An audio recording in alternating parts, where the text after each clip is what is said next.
The river's roar seemed to swallow everything. Sound, hope, reason. Most travelers would have turned back hours ago, but Elaine Caldwell had no choice. Her 4-year-old twins huddled against her, their small bodies trembling not just from the cold, but from a fear they were too young to name. Through sheets of punishing rain, she spotted the ford ahead, a treacherous crossing even in fair weather. The spring floods had transformed this stretch of the Blackwater River into a churning monster of debris and furious current. As lightning split the darkening Texas sky, Elaine caught sight of something unexpected on the opposite bank, a solitary figure watching from beneath the shelter of an ancient oak. Even at this distance, even through the downpour, she could see his stance was military straight despite the visible slump of his right shoulder. A ranger, she thought, relief washing through her. Then terror seized her heart anew. Not just any ranger, because if Maxwell Reeves recognized her, everything she had sacrificed to protect her children would unravel like a poorly knit sweater. Before we jump back in, tell us where you're tuning in from, and if this story touches, you make sure you're subscribed, because tomorrow I've saved something extra special for you. The storm had come out of nowhere, transforming what should have been a simple journey into a desperate gamble. Elaine had left Oak Ridge before dawn, her wagon packed with everything she owned, which wasn't much. The twins, Samuel and Sarah, had been unusually quiet, sensing their mother's tension as they pulled away from the only home they'd ever known. "How much further, Mama?" Sarah asked now, her voice barely audible above the storm's fury. "Just across the river, sweetheart," Elaine answered, trying to keep the doubt from her voice. "Then we'll find somewhere dry to make camp." The wagon shuddered as another gust of wind slammed into it. Elaine tightened her grip on the reins, squinting through rain-soaked lashes at the ford ahead. 3 weeks ago, when she'd finalized her plans to leave Oak Ridge, the Blackwater had been a lazy, meandering presence, easily fordable at this crossing. Now it was a roiling mass of muddy water, carrying broken branches and debris from upstream. Elaine had been running the calculations in her mind for the past hour, each sum more desperate than the last. Turn back to Oak Ridge? Impossible. Sheriff Donovan would be waiting, his offer still standing. Marry him or face ruin. He'd made it clear that a widow with 2 young children had few options in a town he controlled, especially a widow with secrets. Wait out the storm on this side.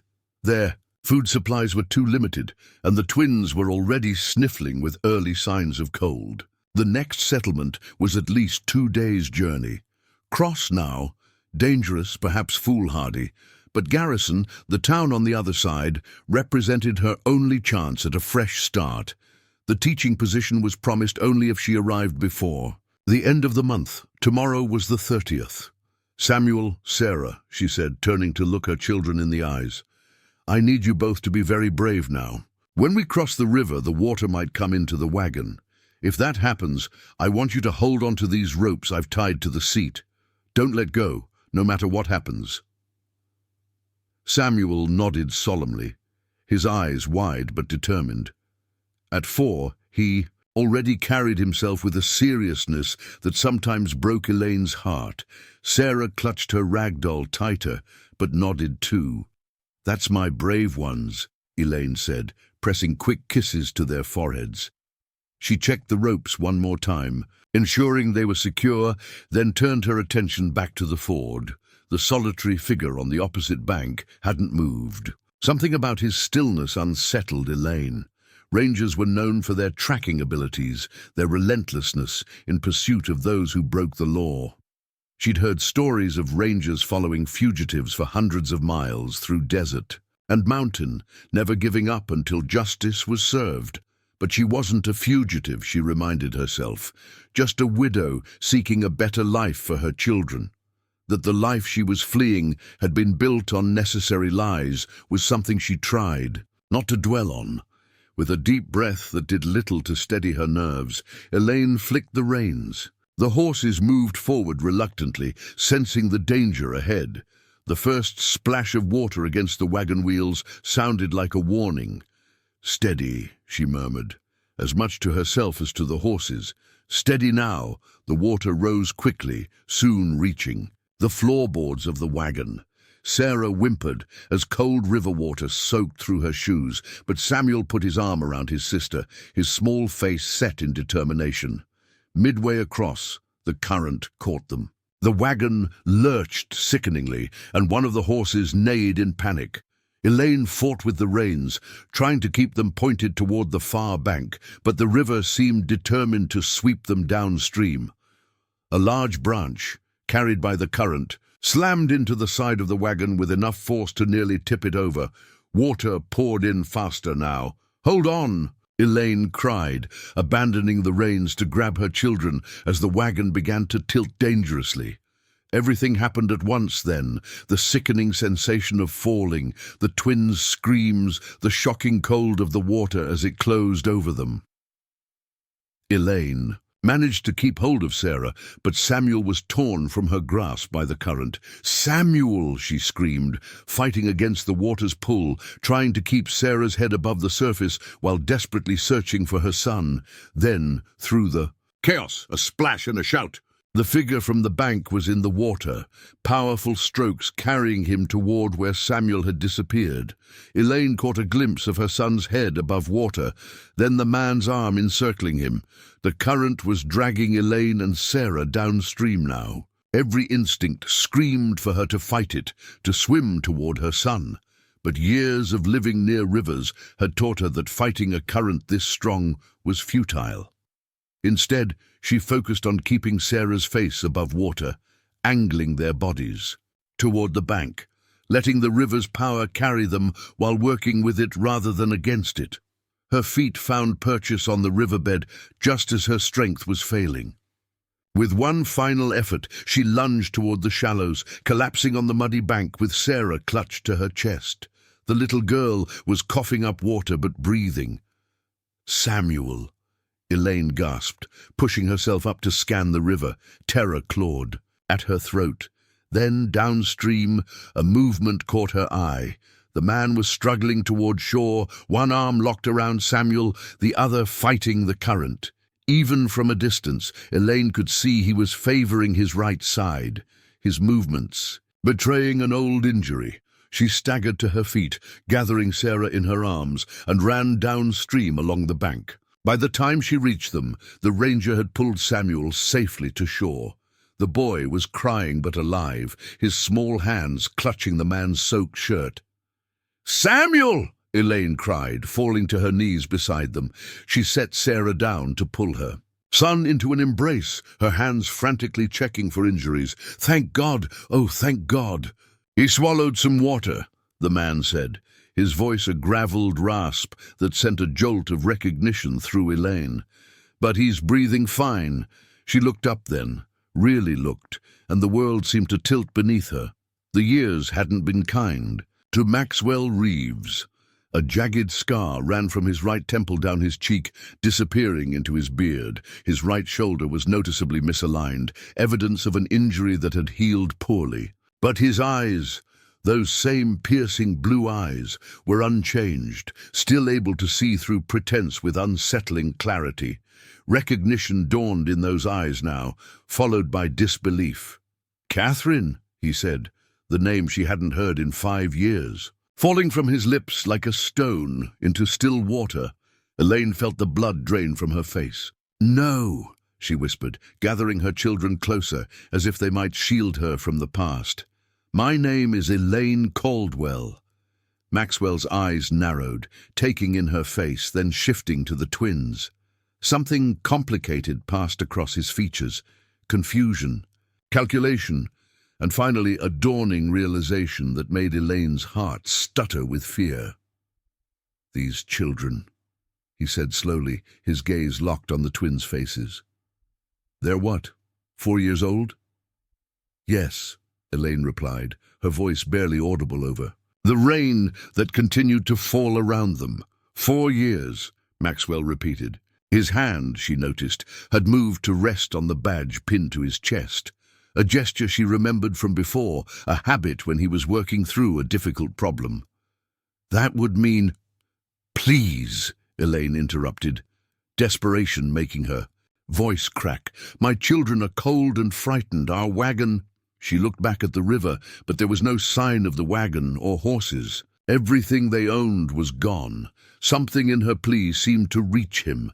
Maxwell's expression shifted, professional concern replacing personal shock. "There's a trapper's cabin not far from here," he said, standing with a grimace that revealed how much the rescue had cost him physically. "We can shelter there until the storm passes." He helped her up, his hand careful not to linger on hers, then bent to lift Samuel. The boy went to him willingly, a trust that twisted something deep. "In Elaine's chest. I can carry him," she protested. "You have the girl," Maxwell replied, already cradling Samuel against his injured shoulder. "And it looks like you could use a hand." The statement hung between them, loaded with unspoken questions. Elaine nodded mutely and gathered Sarah into her arms. The little girl's head drooped against her shoulder, exhaustion overtaking fear. As they made their way through the rain-soaked woods, Elaine felt the weight of Maxwell's gaze on her back. 5 years of careful construction, of reinvention, of running. All of it threatened to collapse under that gaze, because Maxwell Reeves knew her by another name, in another life. New secrets she had buried the day she fled Austin, with nothing but the clothes on her back and the unborn children beneath her heart. Children whose eyes were the same piercing blue as the ranger who had just saved their lives. Children whose father had no idea they existed. Preparing and narrating this story took us a lot of time, so if you are enjoying it, subscribe to our channel. It means a lot to us. Now back to the story. The trapper's cabin materialized through the trees like a mirage. Weathered logs darkened by years of rain and sun, a stone chimney jutting from the sloped roof. Under different circumstances, Elaine might have hesitated to enter such an isolated shelter with a man who now represented the greatest threat to her carefully constructed life. But the twins were shivering violently, their lips taking on a bluish tinge that scared her more than any confrontation with. "Maxwell, it hasn't been used since last hunting season," Maxwell said as he shouldered the door open, "but it's sound, dry at least." The interior was sparse but clean. A wooden table with 2 chairs, a stone fireplace with cooking implements hanging beside it, and a narrow cot pushed against the far wall. Maxwell gently set Samuel down on the cot, then moved to the fireplace. With the practiced efficiency of a man used to creating comfort in wilderness conditions. "There's a trunk with blankets in the corner," he said without looking up, already arranging kindling. "And some dry clothes that might fit the little ones if you cut the sleeves and legs." Elaine found the trunk and pulled out several woolen blankets that smelled of cedar. Working quickly, she stripped the twins of their sodden clothes, dried them as best she could with a corner of one blanket, then wrapped them tightly in the others. The trapper's spare shirts would serve as makeshift nightgowns once they were warmed up. A spark caught in the fireplace, and Maxwell nursed it patiently until flames began to lick at the larger logs. Light and warmth gradually filled the cabin, pushing back the grey chill of the stormy afternoon. "They're exactly alike," Maxwell said quietly, still facing the fire. Elaine froze in the act of rubbing Sarah's hair with a scrap of blanket. "Fraternal, not identical," she corrected automatically. "Samuel has the birthmark on his shoulder. Sarah doesn't." As soon as the words left her mouth, she realized her mistake. Such specific knowledge of the children's bodies was maternal, expected of Elaine Caldwell, widowed mother. But how would Catherine Blackwood, the woman Maxwell had known, possess such intimate details of these children? Maxwell turned from the fire, his expression unreadable in the flickering light. "You should get out of those wet clothes too," he said, his tone carefully neutral. "I'll step outside." "No," Elaine replied quickly. The thought of Maxwell wandering off into the storm, perhaps to return with authorities, sent panic coursing through her. "The children need you, need us both here. I'll change behind the blanket." She hung one of the larger blankets across a corner of the cabin, creating a makeshift screen. Behind it, she peeled off her drenched dress and petticoats with trembling fingers. The spare clothes in the trunk were all men's, a flannel shirt that hung to her knees, and trousers she had to roll up several times at the ankles. She cinched them at the waist with a length of rope, aware of how strange she must look, but grateful for the dry fabric against her skin. When she emerged, Maxwell had moved the twins closer to the fire. They were awake now, their eyes huge in their pale faces as they watched the stranger who had saved Samuel from the river. "Are you really a ranger?" Samuel asked, his voice small but curious. Maxwell's expression softened as he looked at the boy. "Yes, I am." "Do you catch bad guys?" This from Sarah, who had always been the bolder of the twins despite her smaller size. "Sometimes," Maxwell replied. "Mostly I help people who are in trouble." "Like us," Samuel said with the simple logic of childhood. "Like you," Maxwell agreed, his gaze flicking up to meet Elaine's for a brief, charged moment. The domesticity of the scene, her children chatting with this man beside a crackling fire, was surreal. In another life, in a world where different choices had been made, this might have been their normal. The thought sent a peculiar ache through Elaine's chest. "Are you hungry?" she asked, moving toward the cabin's small shelf of provisions to break the spell of the moment. The shelf held the basics: beans, coffee, salt pork, cornmeal, enough to make a simple meal. She busied herself with preparations, grateful for the physical tasks that allowed her to keep her back to Maxwell and the questions that burned in his eyes. "You're a long way from Austin," he said finally, his voice pitched low enough that the now drowsing twins wouldn't hear. Elaine's hands stilled on the cast-iron pot she'd been filling. "That life is behind me," she replied, matching his quiet tone. "Is it?" The floorboards creaked as he stood. "Because from where I'm standing, it looks like that life has followed you in the form of those two children." Elaine turned to face him, fear transmuting to defiance. "What do you want from me, Maxwell?" He flinched slightly at the use of his name, confirmation that despite her changed appearance, he recognized her completely. "The truth would be a start," he said. 5 years ago, Catherine Blackwood disappeared from Austin without a trace. No note, no warning. The daughter of one of the most prominent families in Texas, gone. He took a step closer, his voice dropping further. "I spent 6 months searching for you." "I didn't ask you to," she shot back. "The Blackwoods did," Maxwell replied. "Your father was convinced you'd been kidnapped. Your brother organized search parties. Your mother—" He stopped, seeming to reconsider his words. "Your mother died, believing something terrible had happened to you." Guilt, sharp and familiar, twisted in Elaine's stomach. She had known about her mother's death. The newspapers reached even the small towns where she had carefully rebuilt her life under a new name. But hearing it spoken aloud, connected directly to her disappearance, made the pain fresh again. "I'm sorry about my mother," she said softly, "but I couldn't stay. You know that better than anyone." Something flickered across Maxwell's face. Remembrance, perhaps, or regret. He glanced at the twins, then back to her. "Are they mine?" he asked, the question hanging between them like smoke. Elaine considered lying, considered claiming they were the children of the fictional Mr. Caldwell, whose death she had fabricated to explain her status as a widow. But looking at Maxwell's face, at the features so clearly reflected in her children's, she knew the lie would be futile. "Yes," she admitted, the word barely audible over the crackling of the fire.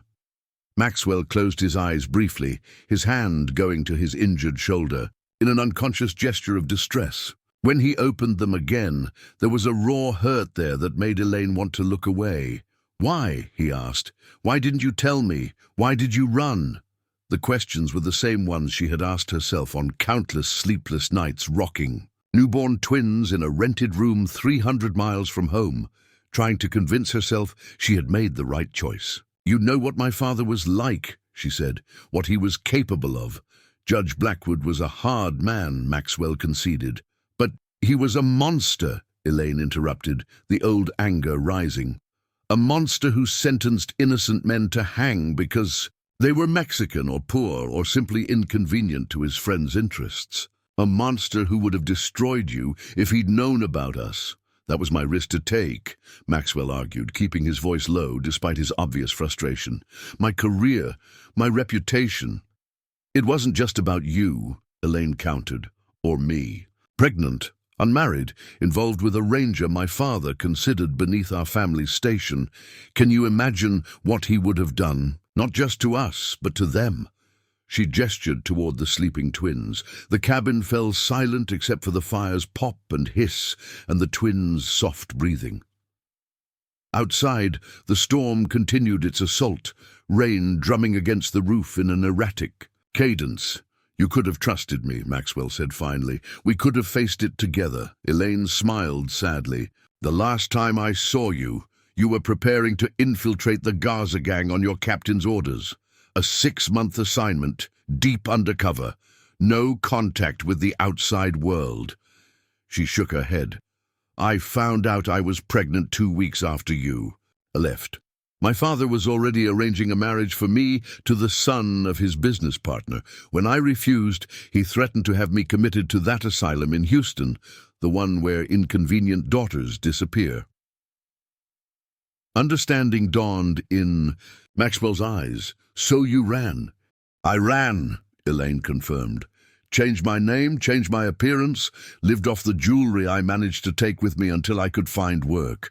Had the twins in a boarding house in a town so small it barely had a name." The memories of those early days, the fear, the isolation, the physical toll of carrying and birthing twins alone, still had the power to make her tremble. "And I've been running ever since, staying one step ahead of my father's contacts and their questions about a young widow with 2 blue-eyed children." Maxwell moved to the table and sank heavily into one of the chairs, the weight of her revelations seeming to physically press him down. In the firelight, Elaine could see the toll the years had taken more clearly, the lines etched beside his eyes, the grey threading his once dark hair. The scar that marked his face looked puckered and angry in the shifting shadows. "What happened to you?" she asked softly, gesturing to his injured shoulder, his scarred face. A humorless smile touched his lips. "The Garza assignment went bad. Very bad. I was the only ranger who made it out alive, and just barely." He rotated his shoulder with a grimace. "Spent 8 months recovering. By the time I was back on my feet, the trail to find you had gone completely cold." Elaine felt a surge of conflicting emotions. Sorrow for his suffering, guilt that she hadn't been there to help him through it, and, most confusingly, gratitude for the circumstances that had kept him from finding her until now. Because she had no illusions about what would have happened if Maxwell had located her 5 years ago, when the wounds of her departure were fresh and his sense of betrayal would have been at its height. The question was, what would happen now? As if reading her thoughts, Maxwell straightened in his chair. "Your father died," he said quietly, 3 months ago. Heart failure. The news shouldn't have affected her. Elaine had emotionally separated herself from Judge William Blackwood years ago, but hearing of his death still sent a shock through her system, a complex tangle of relief and unresolved grief. "I'm free, then," she whispered, more to herself than to Maxwell. "Free," Maxwell repeated, studying her face. "Is that what you've been waiting for, his death?" Elaine sank into the chair opposite him, suddenly bone-weary. "I've been waiting to stop looking over my shoulder, to stop jumping at shadows, to give my children a stable home without the constant fear that he would find us and take them away." Maxwell's gaze drifted to the sleeping twins, his expression unreadable. "And now? What happens now, Catherine?" "Elaine," she corrected gently. "I haven't been Catherine in a long time." He nodded slowly, accepting this, if not entirely understanding. "I was heading to Garrison," she continued. "There's a teaching position waiting for me. Or there was, before the river took everything we owned. Everything except what matters most," Maxwell said, nodding toward the twins. Despite everything, the danger, the loss, the uncomfortable reckoning happening across the rough-hewn table, Elaine felt a smile touch her lips. "Yes," she agreed, "everything except what matters most." Outside, the storm's fury began to subside, the spaces between thunderclaps growing longer, the rains drumming softer against the cabin roof. Soon, they would have to decide what came next. Soon, Maxwell, Ranger Reeves, would have to choose between duty and something more complicated, the newfound knowledge of his children, and the woman who had once been Catherine Blackwood. Dawn arrived with tentative fingers of light stretching through the cabin's single window. Elaine woke instantly. The habit of light sleep developed during years of watching over her children, and watching for threats.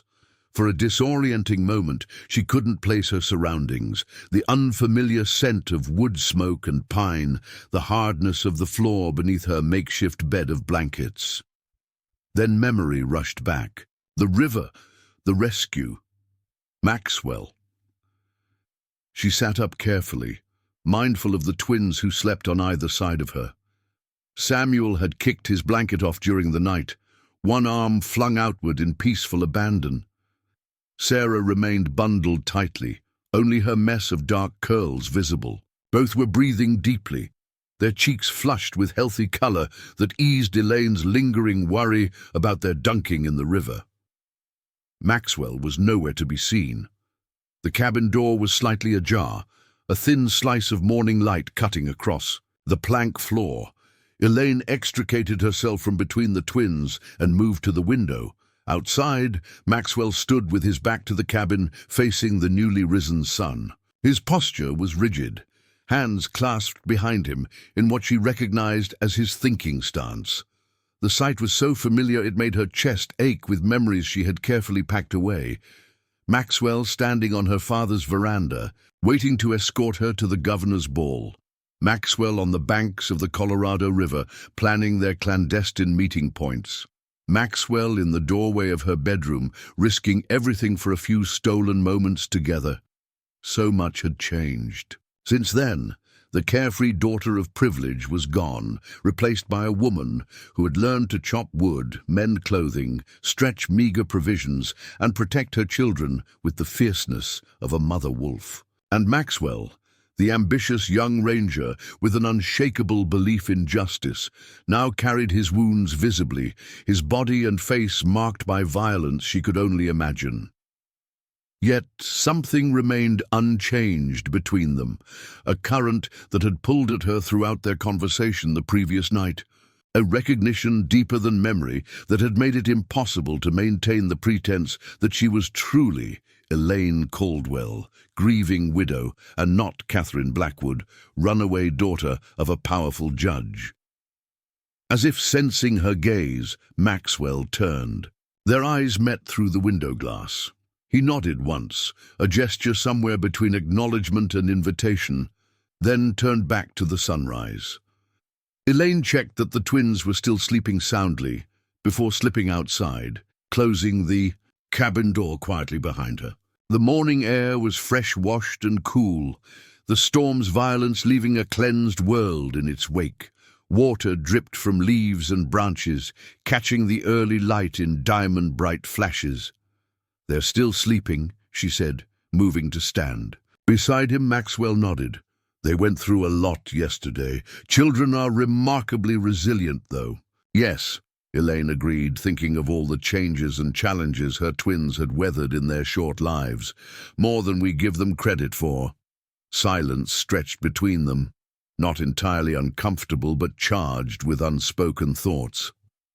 "I rode out at first light to check the river," Maxwell said finally.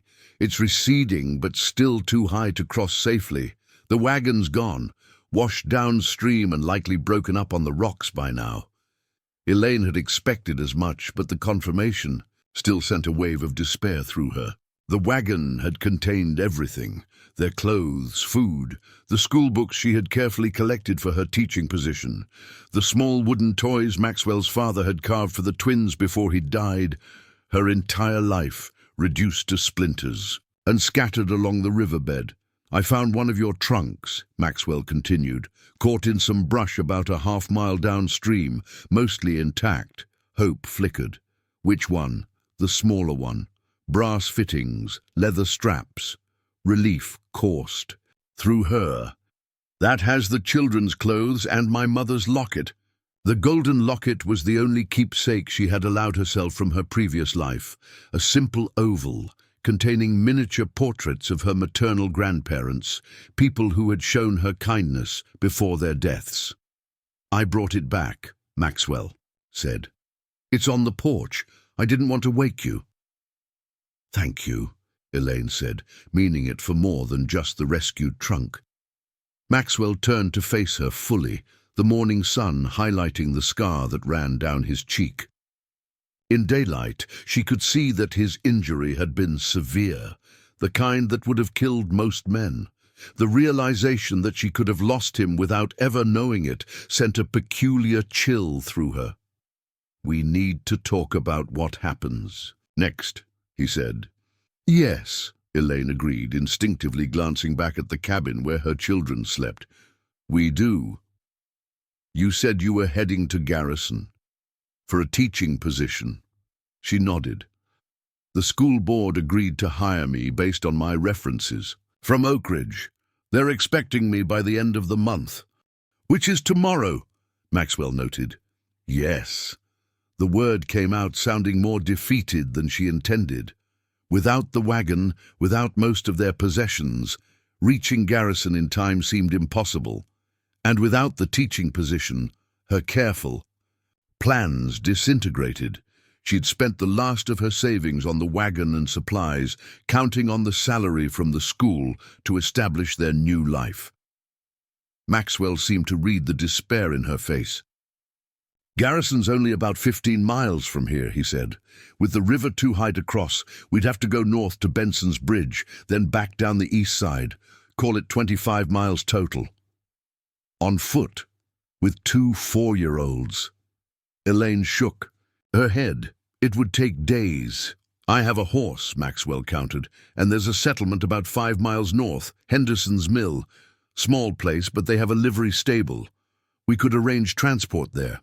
Elaine stared at him, confusion and suspicion warring within her. "We?" Maxwell met her gaze steadily. "Yes, we, unless you'd prefer I leave you and the children to make your own way?" The question had an edge to it, the first hint of the anger she had been expecting since he recognized her at the river crossing. Anger she deserved. "No," she admitted quietly. "We need help, but why would you offer it? After what I did? You mean disappearing without a word, depriving me of the knowledge that I had children?" The bitterness in his voice was carefully controlled, but unmistakable. "You're right. I have every reason to be furious with you, Kath." "Elaine." She didn't flinch from his gaze or his words. "Yes, you do. And I am," he continued. "Make no mistake about that. But I'm also a ranger, and my duty is to assist citizens in distress, especially when children are involved." He paused, his expression softening slightly as he glanced toward the cabin. "Especially when they're my children."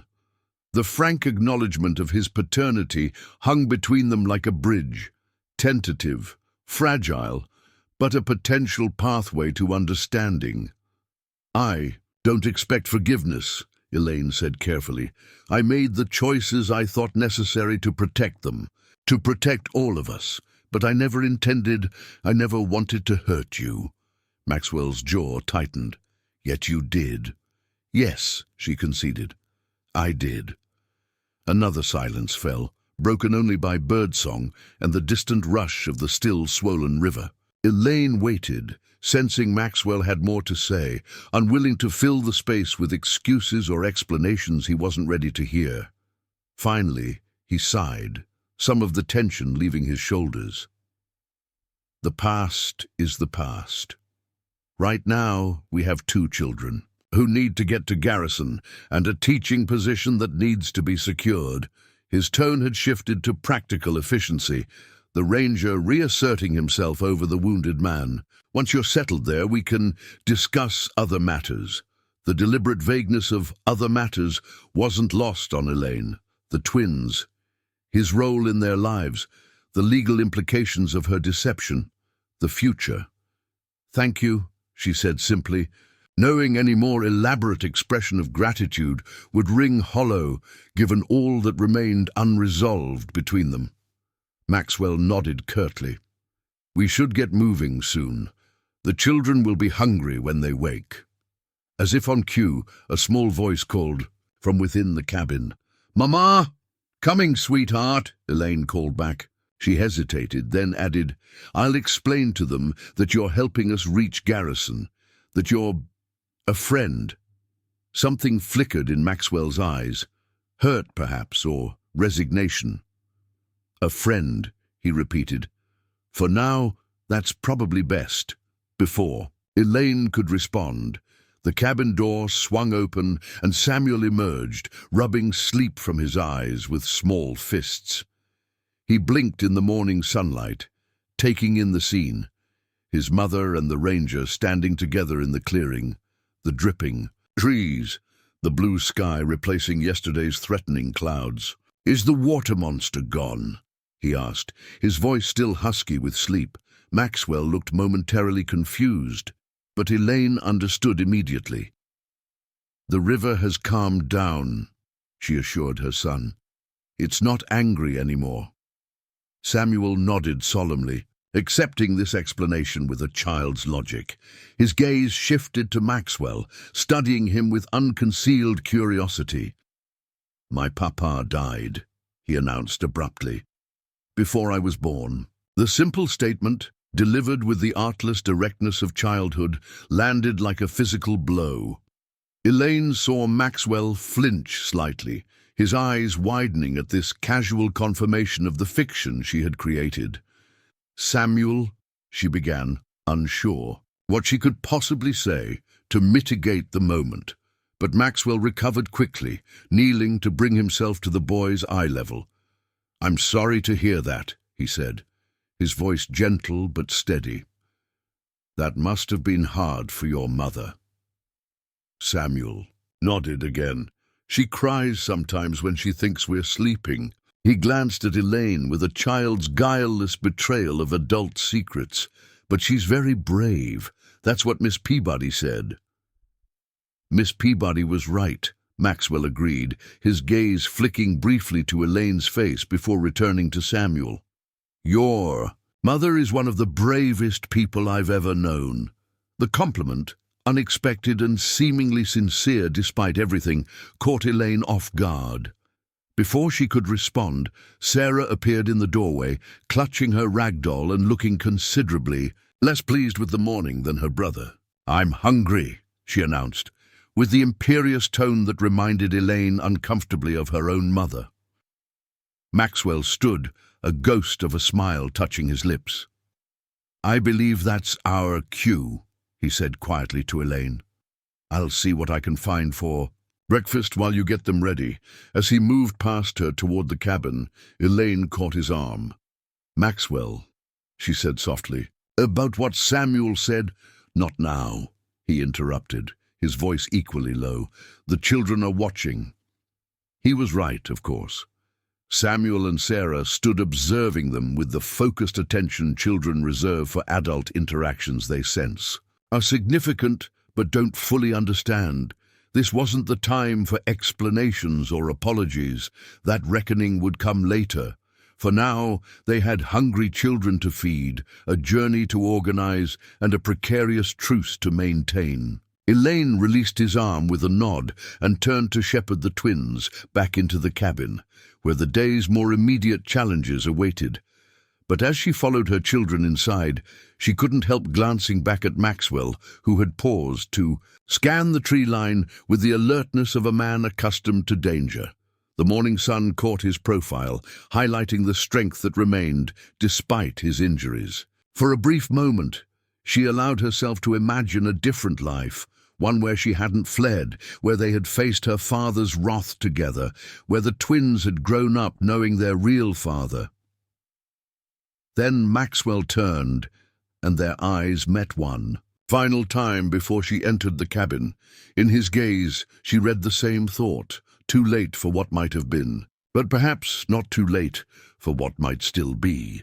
Breakfast was a quiet affair, cornmeal mush sweetened with the last of the trapper's honey supply, which the twins devoured with enthusiasm, while Elaine and Maxwell ate sparingly, both preoccupied with the journey ahead. Elaine had dressed the children in clothes from the rescued trunk, grateful for this small restoration of normalcy.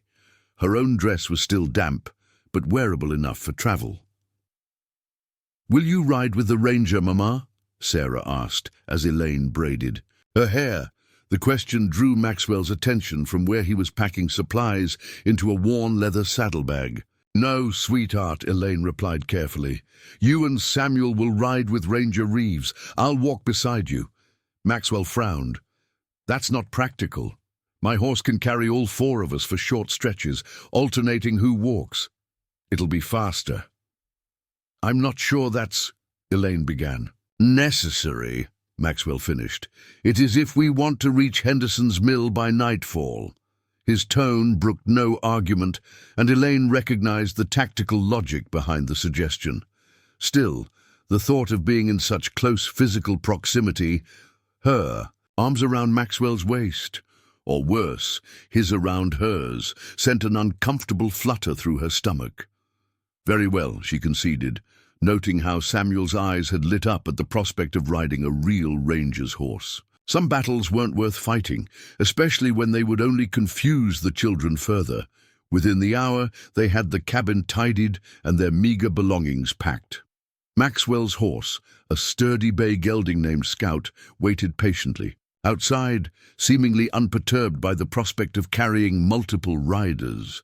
Samuel and Sarah first, Maxwell decided, lifting each child into the saddle with careful hands. "They're the lightest. I'll lead Scout for the first mile, then we'll reassess." The twins perched on the saddle like delighted sparrows, Samuel gripping the pommel, Sarah holding her brother's waist. Elaine handed each child their single toy saved from the trunk. A carved wooden horse for Samuel, the bedraggled rag doll. For Sarah, "Hold on tight," she instructed, "and mind what Ranger Reeves tells you." "Yes, Mama," they chorused, their earlier exhaustion forgotten in the excitement of the new adventure.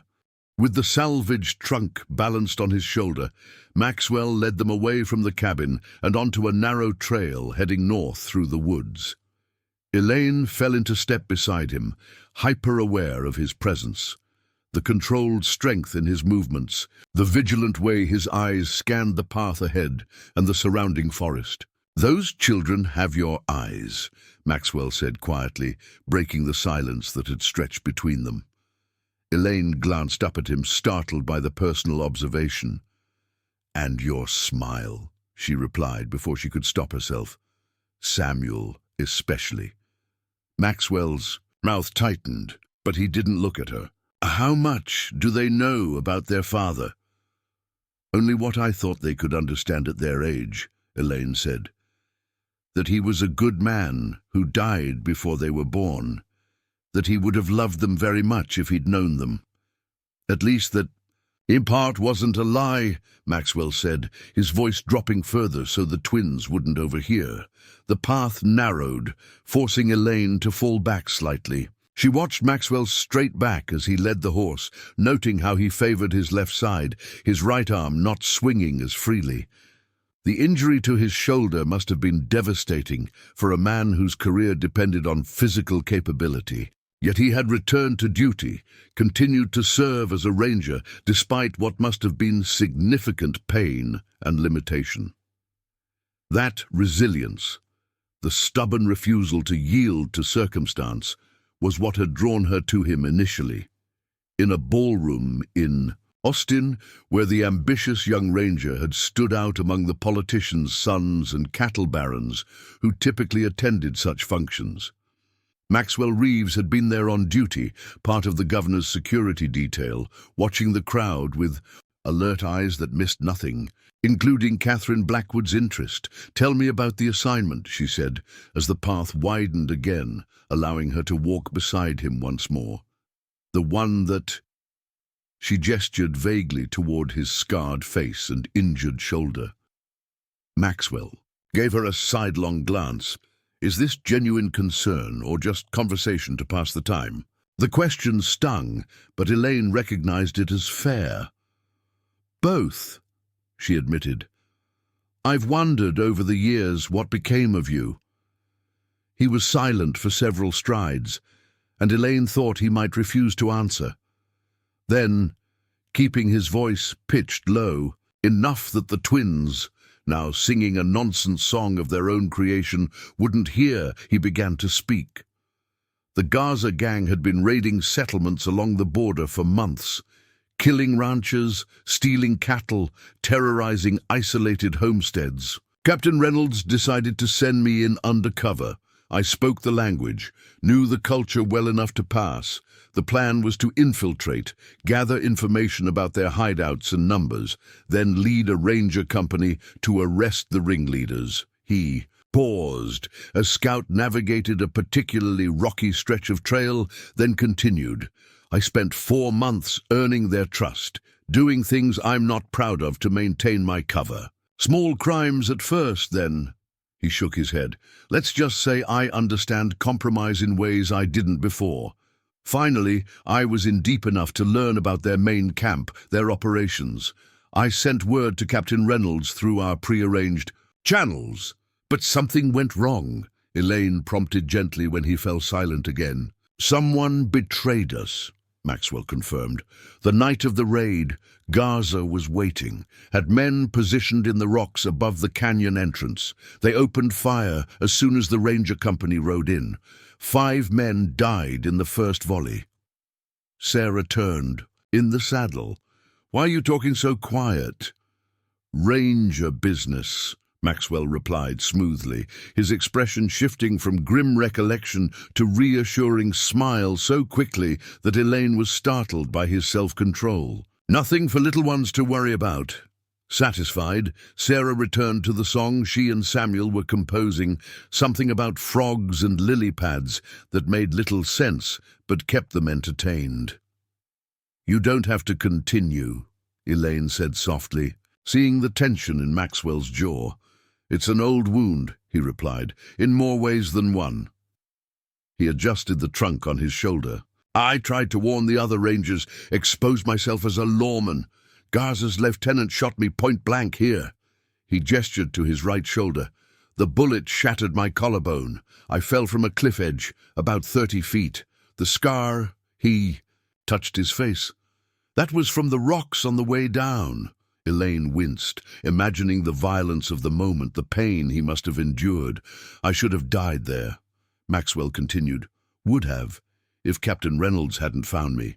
He got me to a doctor in El Paso, then to a proper hospital in San Antonio. 8 months of surgeries and rehabilitation before I could even hold a gun again, let alone qualify for field duty." "I'm sorry," Elaine said, knowing the words were insufficient. "For which part?" Maxwell asked, a hint of the earlier bitterness returning. "For what happened to me, or for not being there?" "Both," she answered honestly. Maxwell nodded once, accepting her response without comment. They walked in silence for a time, the trail gradually descending toward a small, clear stream. Not the raging Blackwater that had nearly claimed them, but a gentle tributary, hardly more than 10 feet across. "We'll rest here," Maxwell decided, helping the twins down from Scout's back. "Let the horse drink, stretch our legs before the next leg of the journey." While the children explored the stream bank under Elaine's watchful eye, Maxwell refilled their water canteens. The domesticity of the scene struck Elaine again.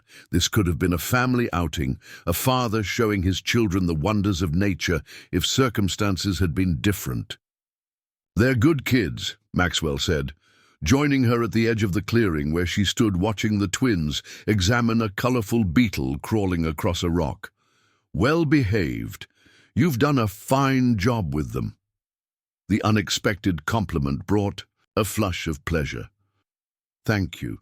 It hasn't been easy, but they're worth every sacrifice." "Every sacrifice," Maxwell repeated softly. Something in his tone made Elaine turn to look at him directly. "Ask me," she said. "Whatever you're holding back, just ask." Maxwell studied her face, his blue eyes, so like the twins, searching for something. "Were there other options?" he finally said. "Besides running away? Besides letting me believe? You'd simply vanished, possibly dead for 5 years." It was the question Elaine had been dreading, yet also anticipating since the moment of recognition at the river crossing. The one that cut to the heart of her decisions, her choices, her fears. "I considered staying," she admitted, "confronting my father directly, telling him about the pregnancy, about us. But you didn't see him in those last months, Maxwell. His political ambitions, his determination to secure a federal judgeship, nothing could stand in his way." She glanced at the twins, ensuring they were still absorbed in their exploration and out of earshot. "The week before I left, he had Thomas Wayland committed to that asylum in Houston. Thomas, who'd been his friend for 20 years, because Thomas's daughter had eloped with a stable hand and created a social embarrassment. He told me it was a lesson about the consequences of inappropriate associations." Maxwell's expression darkened. "A threat." "A promise," Elaine corrected. "The Blackwood name was everything to him. I knew what would happen if I defied him openly. At best, forced marriage to Preston Williams and my children raised as another man's. At worst," she shuddered, "I couldn't risk it. Not when there were 2 lives depending on me to protect them." "So you protected them from me as well," Maxwell said, not accusingly, but with a quiet resignation that was somehow worse. "I protected them from the battle that would have ensued," Elaine clarified. "From being pawns in a war between you and my father, a war you couldn't have won, Maxwell." "Not then. You don't know that." "I do," she insisted. "My father owned judges, politicians, newspapermen. He would have destroyed you, your career, your reputation, everything you'd worked for. And if he couldn't control me through you, he would have found a way to take the children, to raise them as proper Blackwoods, with or without their mother." Maxwell's gaze drifted to the twins, who had now removed their shoes and were wading in the shallow stream, their laughter carrying across the clearing.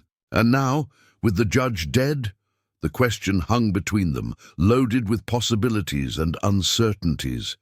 Before Elaine could formulate a response, Samuel let out a startled cry. Both adults turned immediately, hands instinctively moving to weapons. Maxwell to his holstered revolver, Elaine to the knife she kept in her pocket. But the threat wasn't to the children. Samuel was pointing excitedly at something moving through the undergrowth on the far side of the stream. "Look, look, Mama! A fox!" The red fox paused at the edge of the clearing, regarding the human interlopers with wary amber eyes. For a moment, the tableau held, the children frozen in wonder, the fox assessing potential danger, the adults watching with hands still poised near weapons neither had needed to draw. Then the fox turned with fluid grace and disappeared into the forest, leaving only disturbed leaves and the twins' excited chatter in its wake. "Did you see it, Mama? Did you see its tail?" Sarah called. "I saw," Elaine confirmed, her heartbeat gradually slowing. She exchanged a glance with Maxwell, recognizing in his face the same instinctive protectiveness that had surged through her at Samuel's cry. For a brief moment, they were united completely, 2 parents ready to defend their children against any threat. It was the most honest connection they had shared since their reunion, uncompromised by past deceptions or present uncertainties. Then Samuel called out, "Ranger Reeves, do foxes eat people?" The moment broke as Maxwell smiled, moving toward the stream to answer the earnest question. "No, son. Foxes are much too small to eat people. They mostly catch mice and rabbits. But wolves eat people, right?" Sarah interjected, clearly hopeful for more dramatic wildlife possibilities. "Only in fairy tales," Maxwell assured her. "In real life, wolves are usually more afraid of us than we are of them." Elaine watched as her children peppered the ranger with animal questions, noting how naturally Maxwell answered, neither condescending to their intelligence nor overwhelming them with complexity. He would have been a good father, she realized, with a pang of renewed guilt. Could still be, perhaps, if they found a way forward through the tangle of past choices and present realities. "Time to continue," Maxwell announced after the impromptu nature lesson concluded. "We've still got a long way to Henderson's Mill." As he helped the children back into their shoes, Elaine found herself studying him with new eyes, seeing not just the man she had once loved, not just the ranger whose authority she now feared, but perhaps the father her children deserved too. Oh no! The realization was as terrifying as it was hopeful. As midday approached, the sun climbed higher, its heat intensifying through breaks in the forest canopy. The twins had grown restless on horseback, their initial excitement giving way to the inevitable boredom of travel. Maxwell suggested they swap positions. Elaine would ride with the children while he walked, leading Scout through the increasingly rugged terrain. "Your turn," he said, helping Sarah adjust her position to make room for Elaine. "The trail gets steeper from here. Henderson's Mill sits in a valley about 4 miles north." Elaine mounted awkwardly, unused to riding astride rather than side saddle as she had been taught in her previous life. Samuel nestled in front of her, Sarah behind, both children leaning into her with the drowsy contentment of secure young animals. "Were you always a ranger?" Sarah asked Maxwell as they continued along the trail, her curiosity apparently inexhaustible despite her fatigue. Maxwell glanced back, a half-smile touching his lips. "Not always. I was a boy once, like your brother. Then I worked on my father's farm, joined the Rangers when I was 20. Did you always catch bad guys?" Samuel chimed in. "Rangers do more than catch criminals," Maxwell explained patiently. "We help people who are lost or in trouble. We protect settlements from threats. Sometimes we negotiate disputes between neighbors. Like when Billy Jenkins took my wooden horse and said it was his," Samuel said solemnly, "and Mama made him give it back." Maxwell's smile widened slightly. "Something like that, though rangers usually handle bigger problems." "Like rescuing us from the water monster?" Sarah suggested. "Exactly like that," Maxwell agreed, his gaze shifting briefly to meet Elaine's over the children's heads. In that moment of shared understanding, the adult knowledge of how close disaster had come, tempered by the children's innocent reframing of the experience, Elaine felt an unwelcome softening toward the man walking beside them. It would be easier in many ways if she could maintain her emotional distance, view Maxwell solely as an authority figure who might complicate her carefully constructed life. But seeing him with the twins, witnessing his natural patience and the gentle way he answered their endless questions made such distance impossible. This was the father her children should have known from birth. Steady, kind, capable of protecting them from the world's dangers while teaching them to face life's challenges with courage. "You've changed," Maxwell observed quietly, as if reading her thoughts.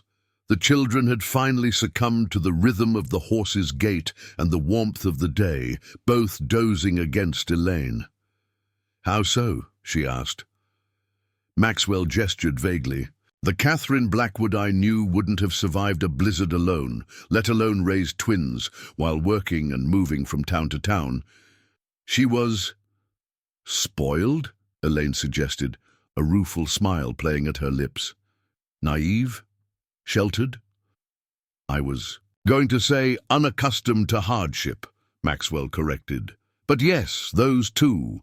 Elaine couldn't dispute the assessment, Judge Blackwood's daughter had lived a life of carefully maintained privilege, servants to handle domestic tasks, social events where the greatest challenge was navigating complex webs of status and alliance. A world where physical danger was something that happened to other people, less fortunate people. Necessity is an effective teacher, she said simply. When there's no one to rely on but yourself, you learn quickly.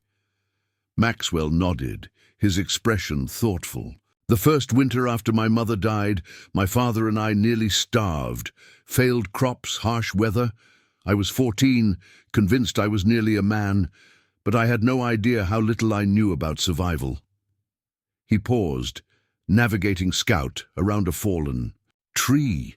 By spring, I could hunt, trap, preserve meat, repair tools, skills I'd never needed when she was alive to make everything work smoothly. It was the most personal story he had shared since their reunion, a glimpse of the boy who had become the man. Elaine found herself hungry for more of these insights, these bridges between the Maxwell she had known and the one who walked beside. Her now, your father, she ventured, is he still...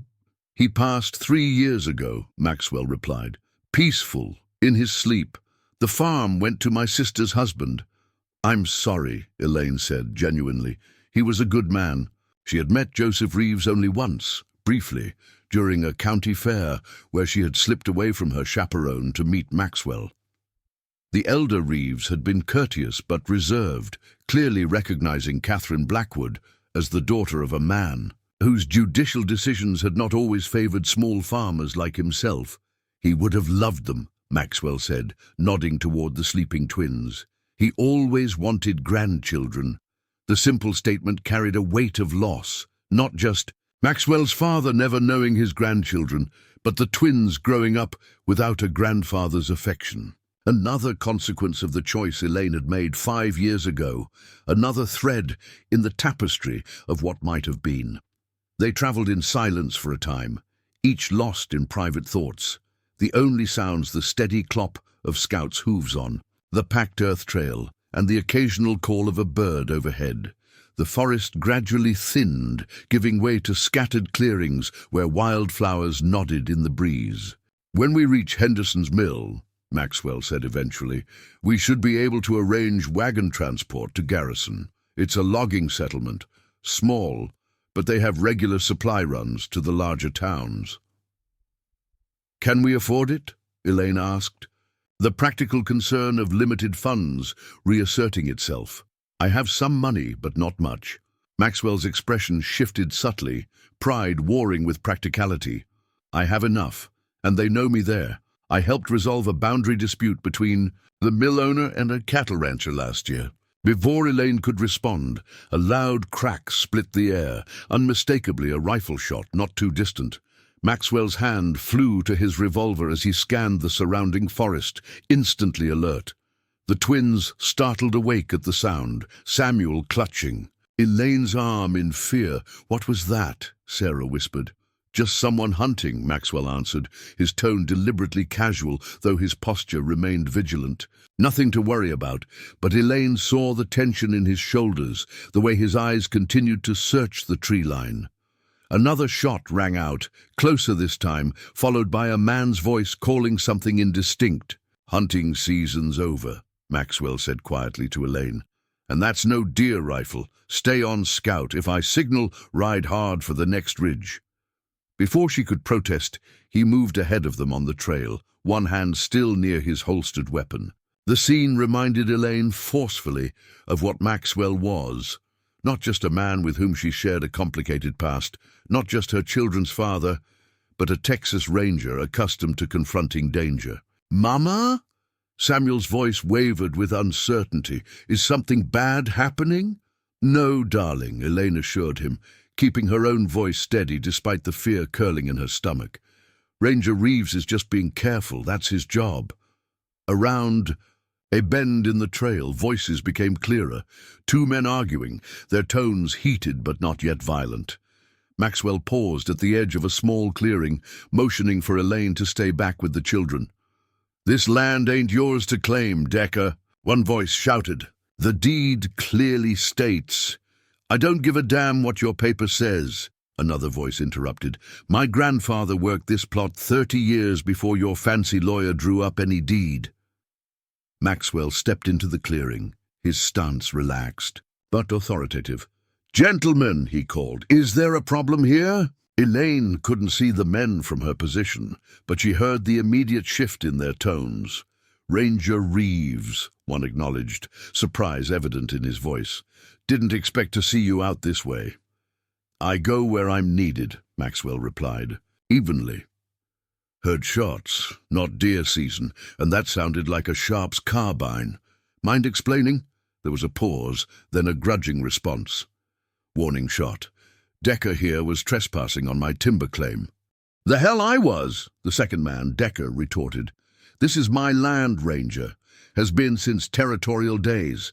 Then this claim jumper shows up with papers saying he owns half my south acreage." "I see," Maxwell said. "And you thought gunfire would resolve the matter?" Another uncomfortable pause.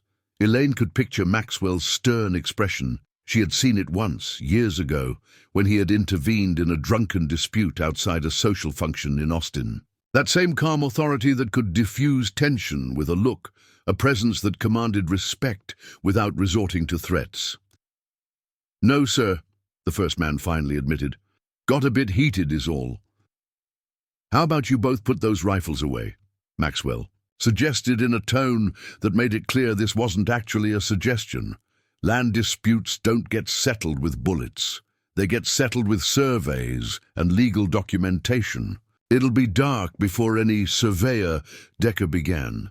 "Fortunately," Maxwell interrupted, "I know a thing or two about property boundaries. I'll take a look at your deed, Mr. Hadley," the first man supplied. "Thomas Hadley, Mr. Hadley," Maxwell continued, "and at your grandfather's original claim, Mr. Decker.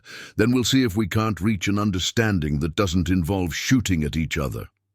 Elaine waited with the twins as Maxwell spoke with the disputants, his voice now too low to distinguish words, but his tone remaining measured and professional. After what seemed an eternity, but was probably no more than 15 minutes, he returned to where Scout stood patiently on the trail. "The situation's under control," he told Elaine, his expression revealing mild exasperation. "Two stubborn men, who both have partial legal claim to the same piece of forest. They've agreed to ride into Henderson's mill together tomorrow to consult the county records." "Are we safe to pass through?" Elaine asked, glancing worriedly at the twins. "Yes," Maxwell assured her. "In fact, they've offered us the use of Hadley's line cabin for the night. It's just over the next rise, about a mile from here. We wouldn't reach Henderson's mill before dark anyway, and the cabin would be more comfortable for the children than camping in the open." Elaine hesitated, weighing the offer against her instinctive caution around strangers. "I know both men by reputation," Maxwell added, sensing her concern. "Hadley is the foreman at Henderson's lumber operation. Decker runs a small trapline in these parts. Neither is a threat to us." "All right," Elaine agreed, too aware of the twins' fatigue and her own aching muscles to refuse shelter. "But we leave at first light." Maxwell nodded, then turned to the children with a reassuring smile. "How would you two like to sleep in a real bed tonight instead of on the ground?" "With pillows?" Sarah asked hopefully. "Probably not fancy ones like you're used to," Maxwell cautioned. "But yes, with pillows." "Will there be food?" Samuel inquired, ever practical. Maxwell chuckled, the sound warming something in Elaine that she had thought long frozen. "Yes, there will be food. Mr. Hadley has promised us supplies." "Then I like Mr. Hadley," Samuel declared decisively. "Smart." "A boy," Maxwell said, the affection in his voice unmistakable. As they resumed their journey, Elaine found herself studying Maxwell's profile as he walked ahead of Scout, leading them toward the promised shelter. The ease with which he had diffused the potentially dangerous confrontation, the respect the men had shown him despite their anger, the clear competence he displayed in every aspect of their journey, All of it confirmed what she had always known, but tried to forget during their years apart. Maxwell Reeves was a good man, a man of integrity and courage, a man her children would be proud to call father. If only she could find the courage to rebuild the bridge her fear had burned 5 years ago. The thought terrified her almost as much as it gave her hope. Hadley's line cabin proved more substantial than Elaine had expected. A sturdy structure, with a stone foundation, tight-fitting logs, and a roof that showed no signs of leaking. Inside, a large main room contained a plank table with benches, a stone fireplace with cooking hooks, and 2 rope beds with straw-filled mattresses.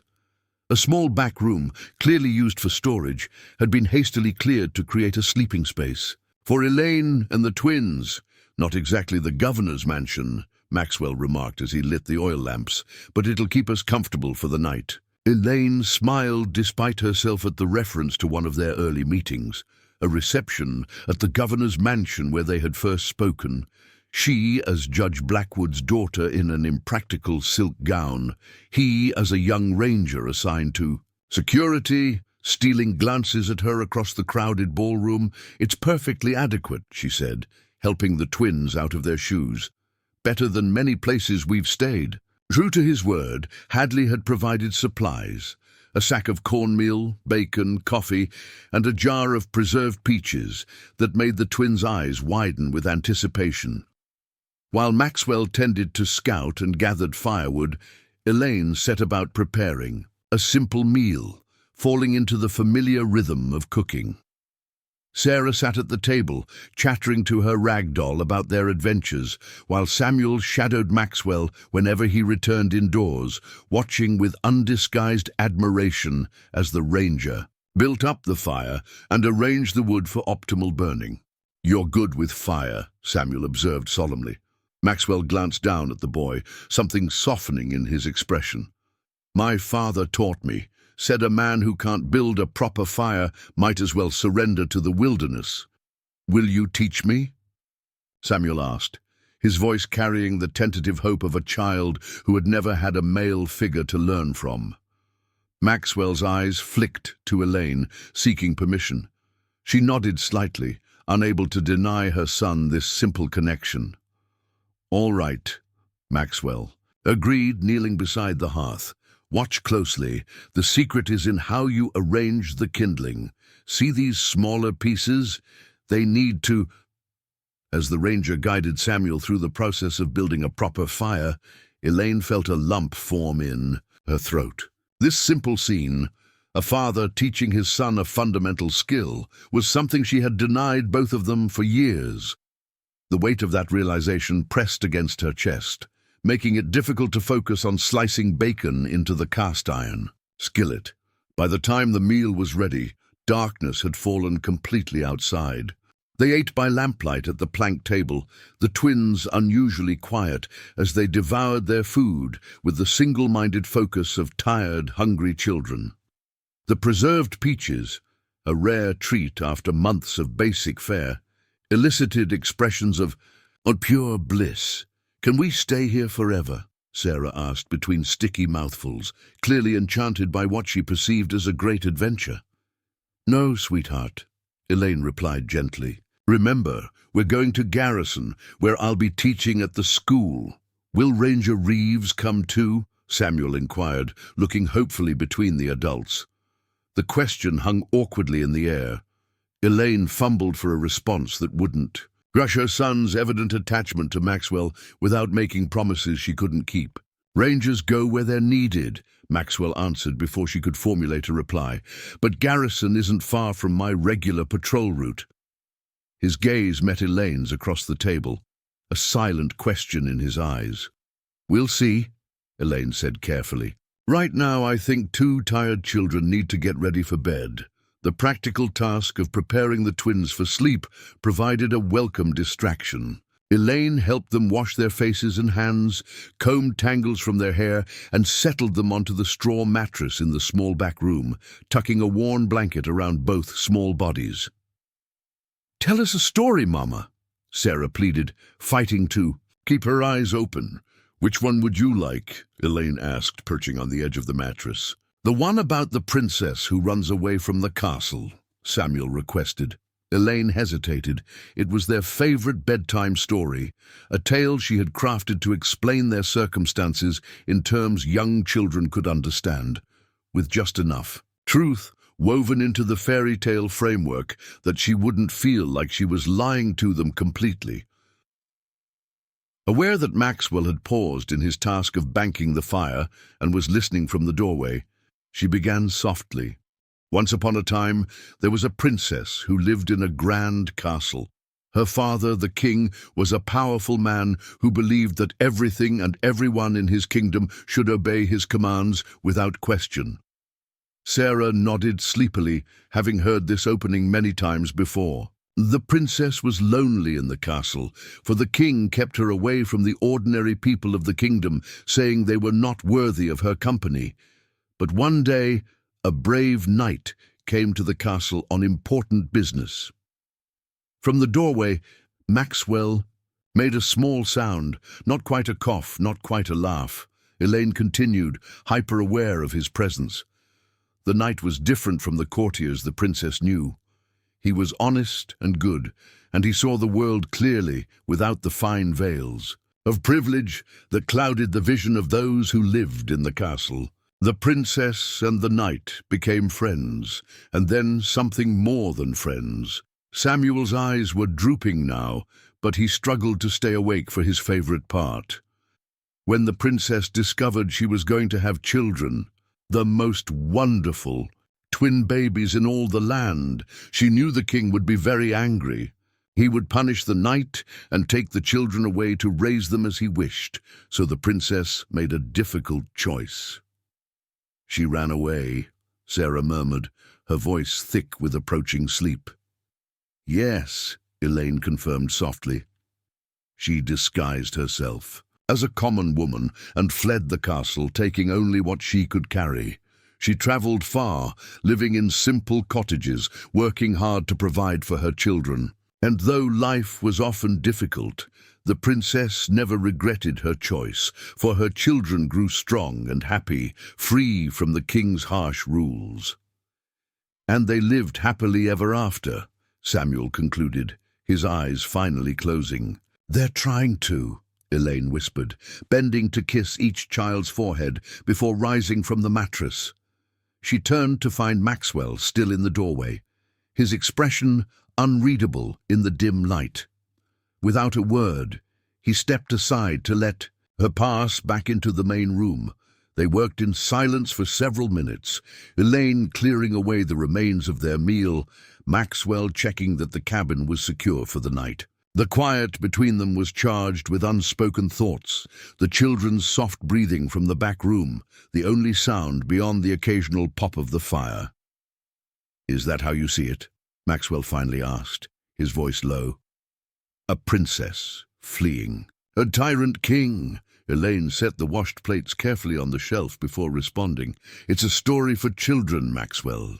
A way to explain why they have no grandparents, no father, why we move from town to town. They're too young to understand the full truth." "Which is?" She turned to face him, leaning against the rough-hewn table for support. "The truth is more complicated than any fairy tale.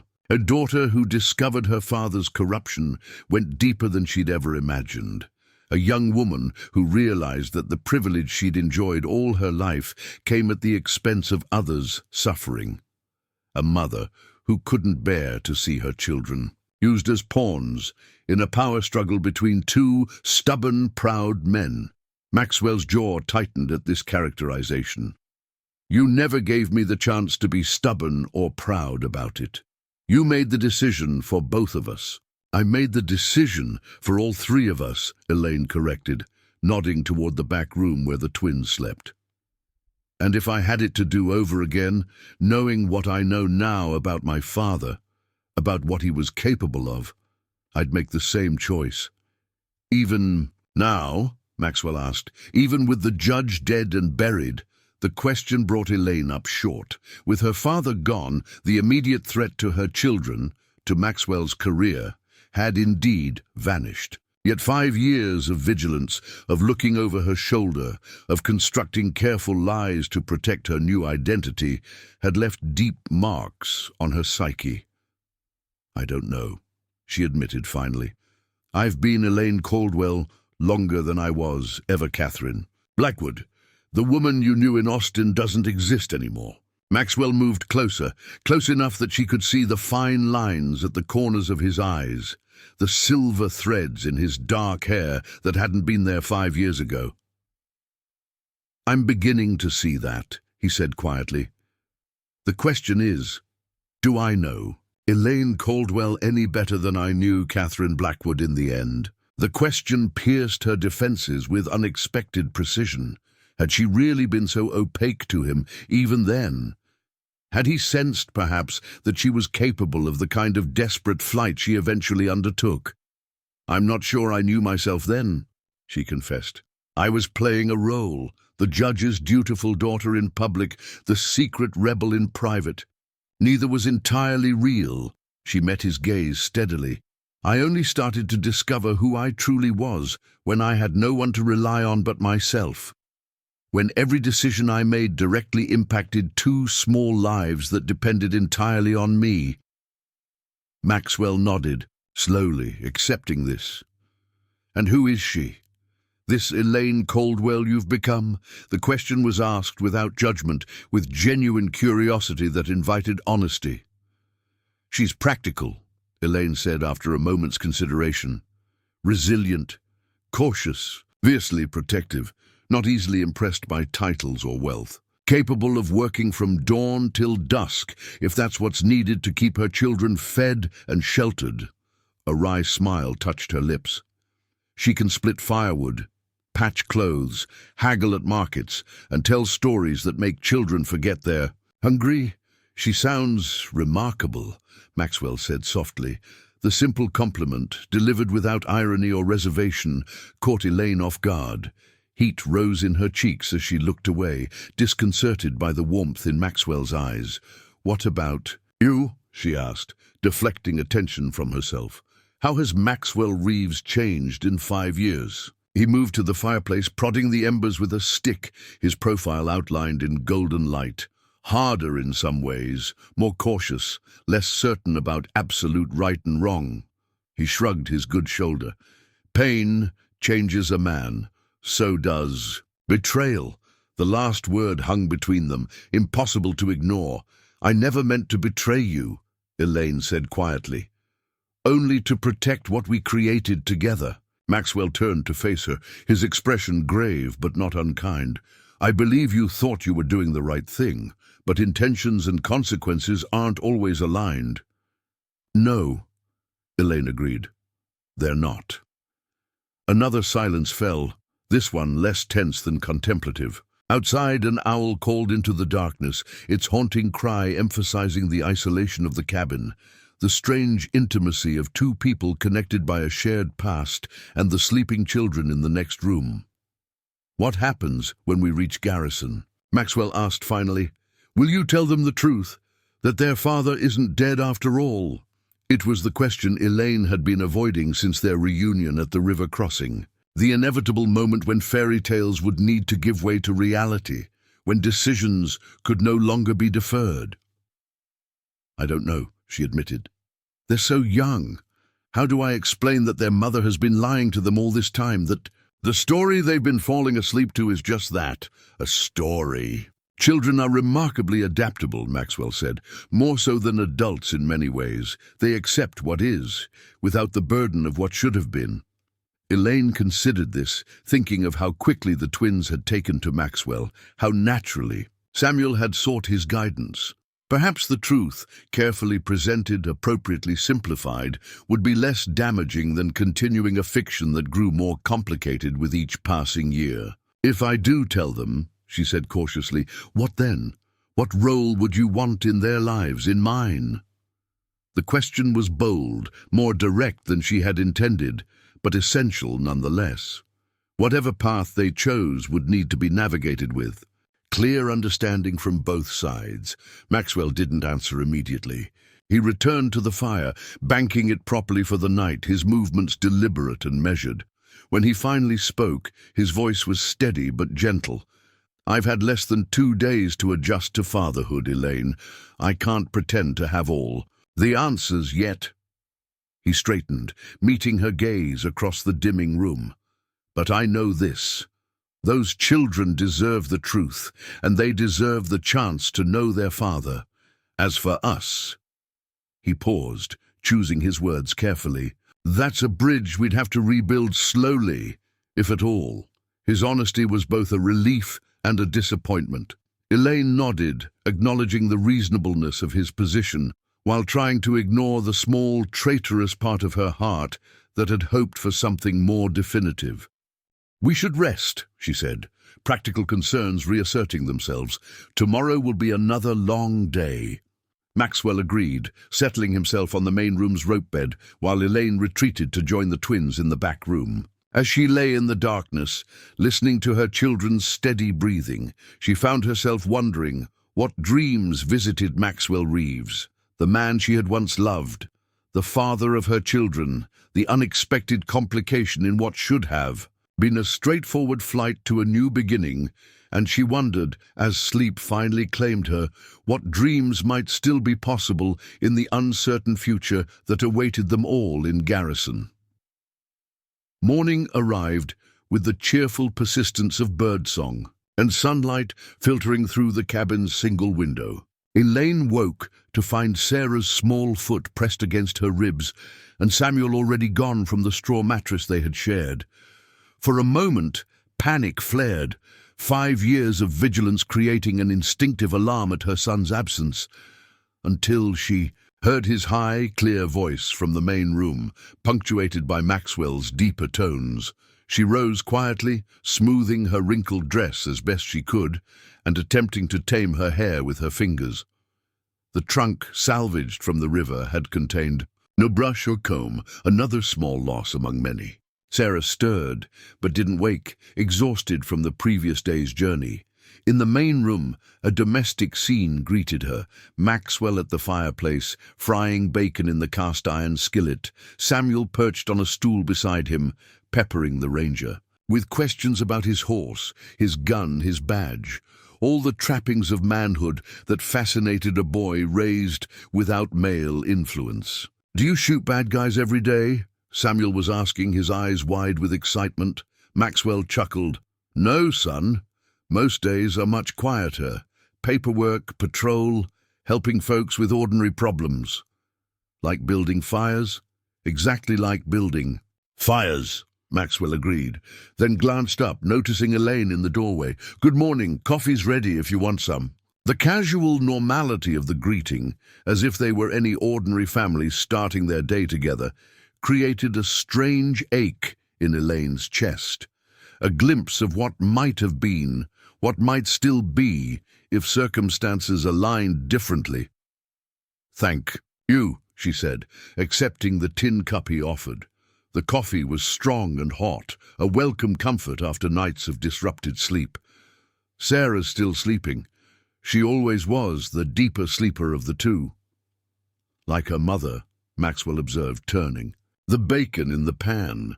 You could sleep through a thunderstorm when you were truly tired." The casual reference to their shared past, to intimate knowledge of her sleeping habits, brought a flush to Elaine's cheeks.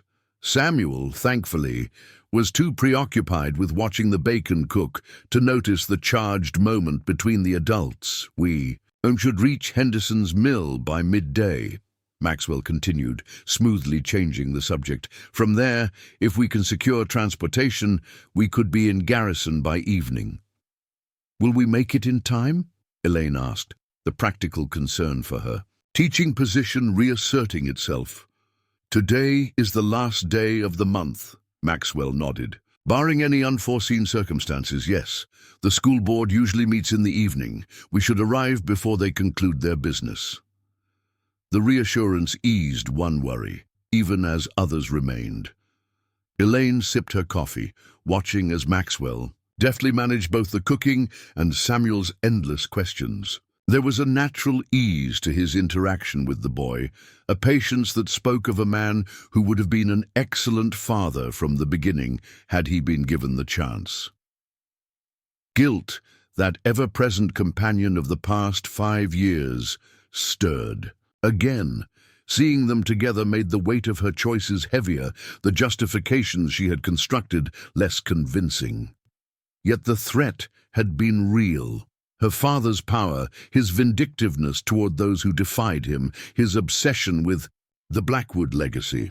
Would Maxwell have understood that danger if she had tried to explain? Would he have been willing to risk everything, his career, his freedom, possibly his life, to challenge Judge William Blackwood? She would never know. That path had closed. 5 years ago, when she boarded a westbound stage under a borrowed name, carrying nothing but a small valise and the secret life growing within her.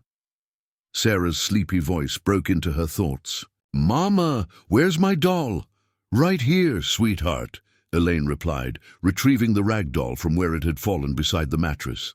"Come out for breakfast. Ranger Reeves has made bacon." At the mention of bacon, Sarah hurried through her morning ablutions, appearing in the main room with her hair wild and her eyes bright with anticipation. The 4 of them gathered around the plank table, an improvised family sharing a simple meal in the golden morning light. "Did you dream about foxes?" Sarah asked Samuel between bites of bacon and cornbread. "No," her brother replied seriously. "I dreamed about being a ranger like Ranger Reeves. I had a horse and everything." Maxwell's expression softened at this declaration, though he said nothing, allowing the children their innocent conversation without adult interference. Elaine caught his eye across the table, a moment of shared understanding passing between them, the recognition of Samuel's natural yearning for a male role model and how easily Maxwell had stepped into that void. "When we get to Garrison," Elaine said carefully, "you'll both be starting school, real school, with other children your age." "Will we live in a house?"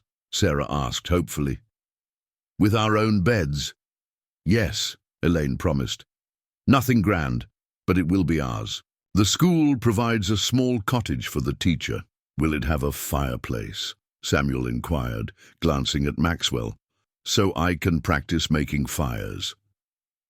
The question hung awkwardly in the air, laden with the unspoken assumption that Maxwell would somehow be part of their lives in Garrison, that the connection established over these few days would continue. "Most cottages in that region have fireplaces," Maxwell answered neutrally, sparing Elaine from addressing the deeper implication. "Winters can get cold near the river."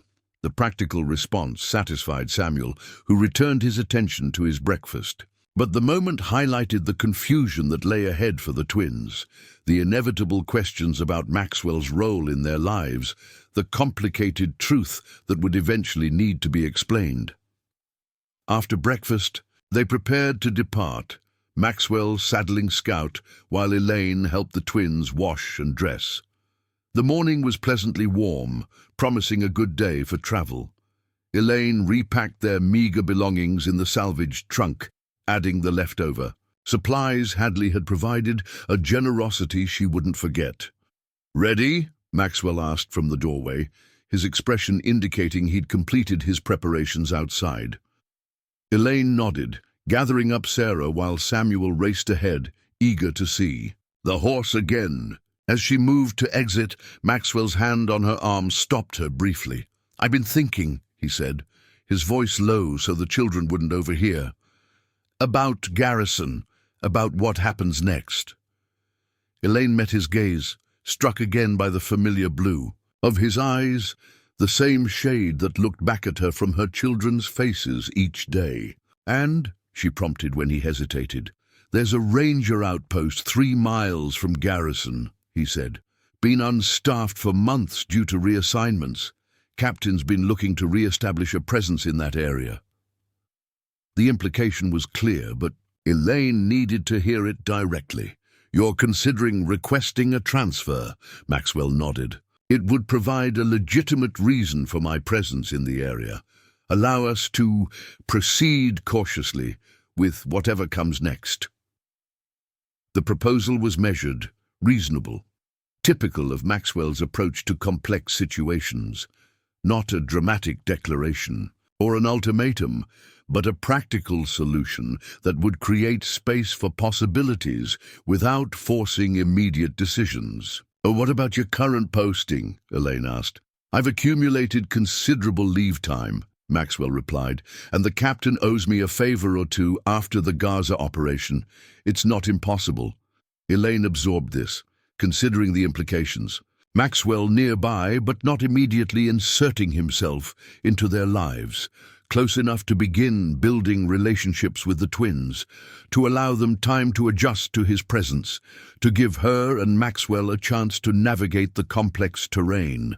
"Between their past and whatever future might be possible, I would need to consider it," she said finally. "The children are my priority." "As they should be," Maxwell agreed, no hint of resentment in his tone. "Think on it. There's no rush to decide today." The thoughtfulness of his approach, giving her space, acknowledging the primacy of the children's well-being, both reassured and unsettled Elaine. It would be easier in some ways if he made demands, if he expressed the anger he surely felt about her deception. This measured, considerate Maxwell was harder to resist, harder to keep at emotional distance. Outside, the morning had bloomed fully, sunlight dappling the clearing around the cabin. Scout stood patiently as Samuel circled him with undisguised admiration. Sarah, now fully awake, wriggled to be put down so she could join her brother. "We should reach Henderson's mill before the worst heat of the day," Maxwell said, shifting back to practical matters. "Same arrangement as yesterday. The children ride first, then we'll alternate." The journey resumed with the comfortable rhythm they had established the previous day. The forest trail gradually gave way to more open country as they descended from the higher elevations, the vegetation changing from dense pine to scattered oak and mesquite. Signs of human activity increased.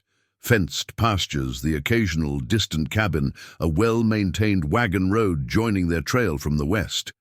By mid-morning, they could hear the distinctive sound of a sawmill in operation. The rhythmic whine of blade through wood, the shouts of workers, the rumble of wagons. Henderson's mill appeared around a bend in the road, a cluster of wooden buildings nestled in a shallow valley where a swift-flowing creek had been partially dammed to power the mill works.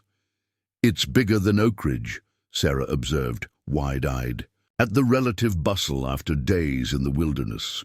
"The mill employs 50 men during peak season," Maxwell explained. "Plus, there are families, merchants, a small school. About 200 people altogether." The settlement's main street was lined with essential businesses, a general store, a blacksmith, a small hotel, and an establishment announcing itself as Henderson's Combined Mercantile and Post Office. Workers moved purposefully between buildings, several nodding respectfully to Maxwell as they passed. His reputation clearly extended to this community, Elaine noted. They stopped outside the mercantile, where Maxwell helped the twins down from Scout's back. "Wait here," he instructed. "I'll inquire about transportation to Garrison." As he disappeared into the building, Elaine found herself studying the settlement with a teacher's evaluative eye. The children playing near the creek seemed healthy and reasonably well-dressed. The buildings, while utilitarian, were solidly constructed and maintained. Signs of modest prosperity were evident in small touches: curtains at windows, flower, boxes brightening some porches, a freshly painted sign above the hotel. "Excuse me, Mom?" A woman's voice interrupted her observations. "Might you be Mrs. Reeves?" Elaine turned, startled, to find a matronly woman in a neat calico dress regarding her with friendly curiosity. The twins pressed closer to her skirts, suddenly shy in the presence of a stranger. "I'm Mrs. Caldwell," Elaine corrected automatically. "Elaine Caldwell." The woman's expression registered momentary confusion, followed by embarrassment. "Oh, I do apologize. When I saw you with the ranger's horse and these little ones looking so much like him, I naturally assumed—" She trailed off, flustered. The innocent assumption sent a jolt through Elaine. Of course, to an observer they would appear to be a family. Maxwell's distinctive blue eyes, replicated in the twins' faces, created an unmistakable connection that any stranger would interpret. In the most obvious way.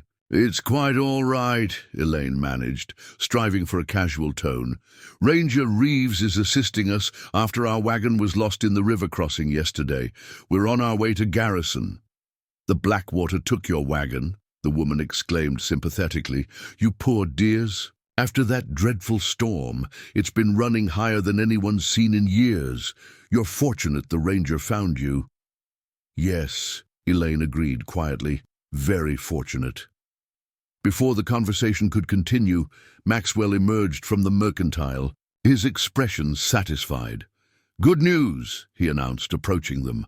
"Henderson's sending a lumber wagon to Garrison this afternoon. We can travel with it." "Wonderful," Elaine replied, relief evident in her voice. "When do we leave?" "Within the hour. That gives us time to purchase a few necessities."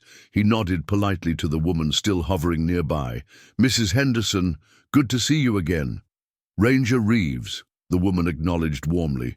"I was just making the acquaintance of Mrs. Caldwell and these beautiful children." Her emphasis on Mrs. Caldwell carried a hint of lingering confusion, but good manners prevented her from asking the questions clearly forming in her mind. "Mrs. Henderson is the mill owner's wife," Maxwell explained to Elaine. "She runs the finest pie kitchen in 3 counties. The woman beamed at the compliment. "You must all come for a proper meal before your departure," she insisted. "Those little ones look like they could use some home cooking, and I've just taken an apple pie from the oven." The invitation was delivered with such genuine warmth that Elaine found herself accepting despite her wariness of further questions about their unusual group. The twins' eyes had lit up at the mention of pie, a rare treat in their often austere circumstances. As Mrs. Henderson led them toward her home at the end of the street, Maxwell fell into step beside Elaine. "Henderson's Mill is a gossipy place," he murmured, pitching his voice for her ears only. "But the food is worth enduring a few curious looks."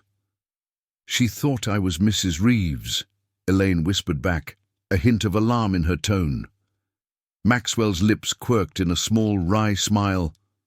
Given the evidence before her eyes, he nodded toward the twins, skipping ahead. "It's a reasonable conclusion." The observation, delivered without accusation, nonetheless highlighted the reality they would increasingly face as they moved through the world together.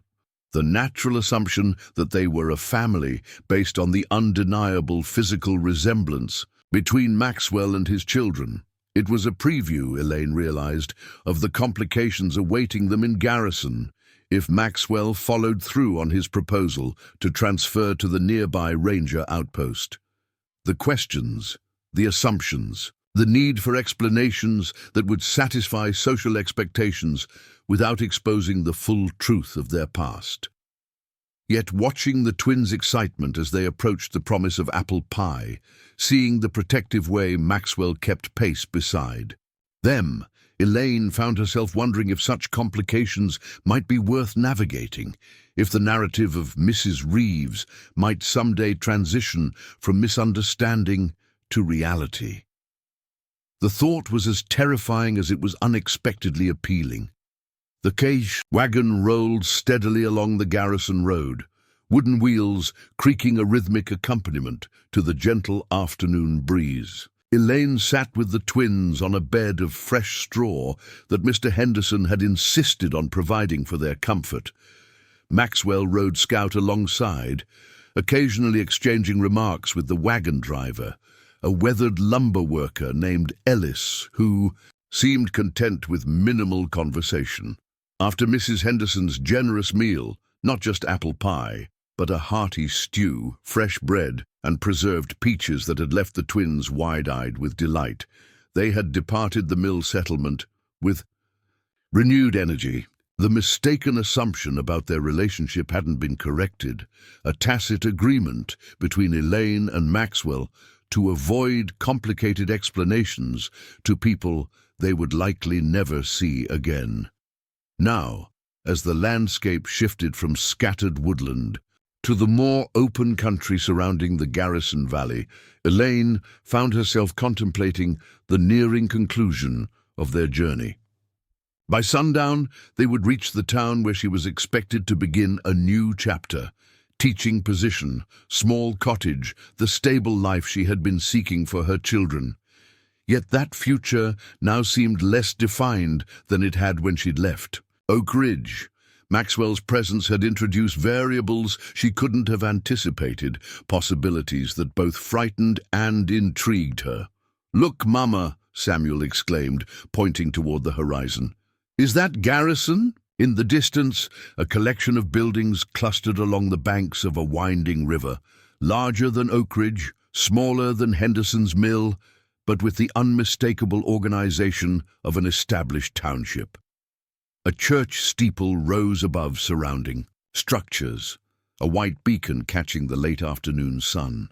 "Yes," Elaine confirmed, a flutter of nervous anticipation rising in her chest. "That's our new home." Sarah, drowsy from the rocking motion of the wagon, roused herself to peer at the approaching settlement. "Is our house pretty?" she asked. "I don't know yet," Elaine admitted. "But it will be ours, and we'll make it pretty together." Maxwell guided Scout closer to the wagon, his expression thoughtful as he surveyed the town. "Garrison's grown since I was last here," he observed. "New buildings along the south edge. Looks like they've expanded the schoolhouse too." "When were you last here?" Elaine asked, curious about his familiarity with what was supposed to be her fresh start. "About 8 months ago, land dispute between the town and a cattle operation, pushing their grazing boundaries." His mouth quirked in a slight smile. Simpler times, the understatement hung between them. A tacit acknowledgement of how dramatically circumstances had changed since their encounter at the river crossing. 4 days ago, Maxwell had been merely a Texas Ranger making his rounds. Now he was a father, contemplating a future reconnected to children he hadn't known existed, until the swollen waters of the Blackwater had brought them together. As they drew closer to Garrison, details emerged: a bustling main street with surprisingly substantial buildings, well-maintained side roads, gardens and trees suggesting permanent settlement rather than the transient nature of many frontier towns. Elaine noted the schoolhouse on the northern edge, a 2-story structure with large windows and an adjoining playground where several children were still playing despite the approaching evening hour.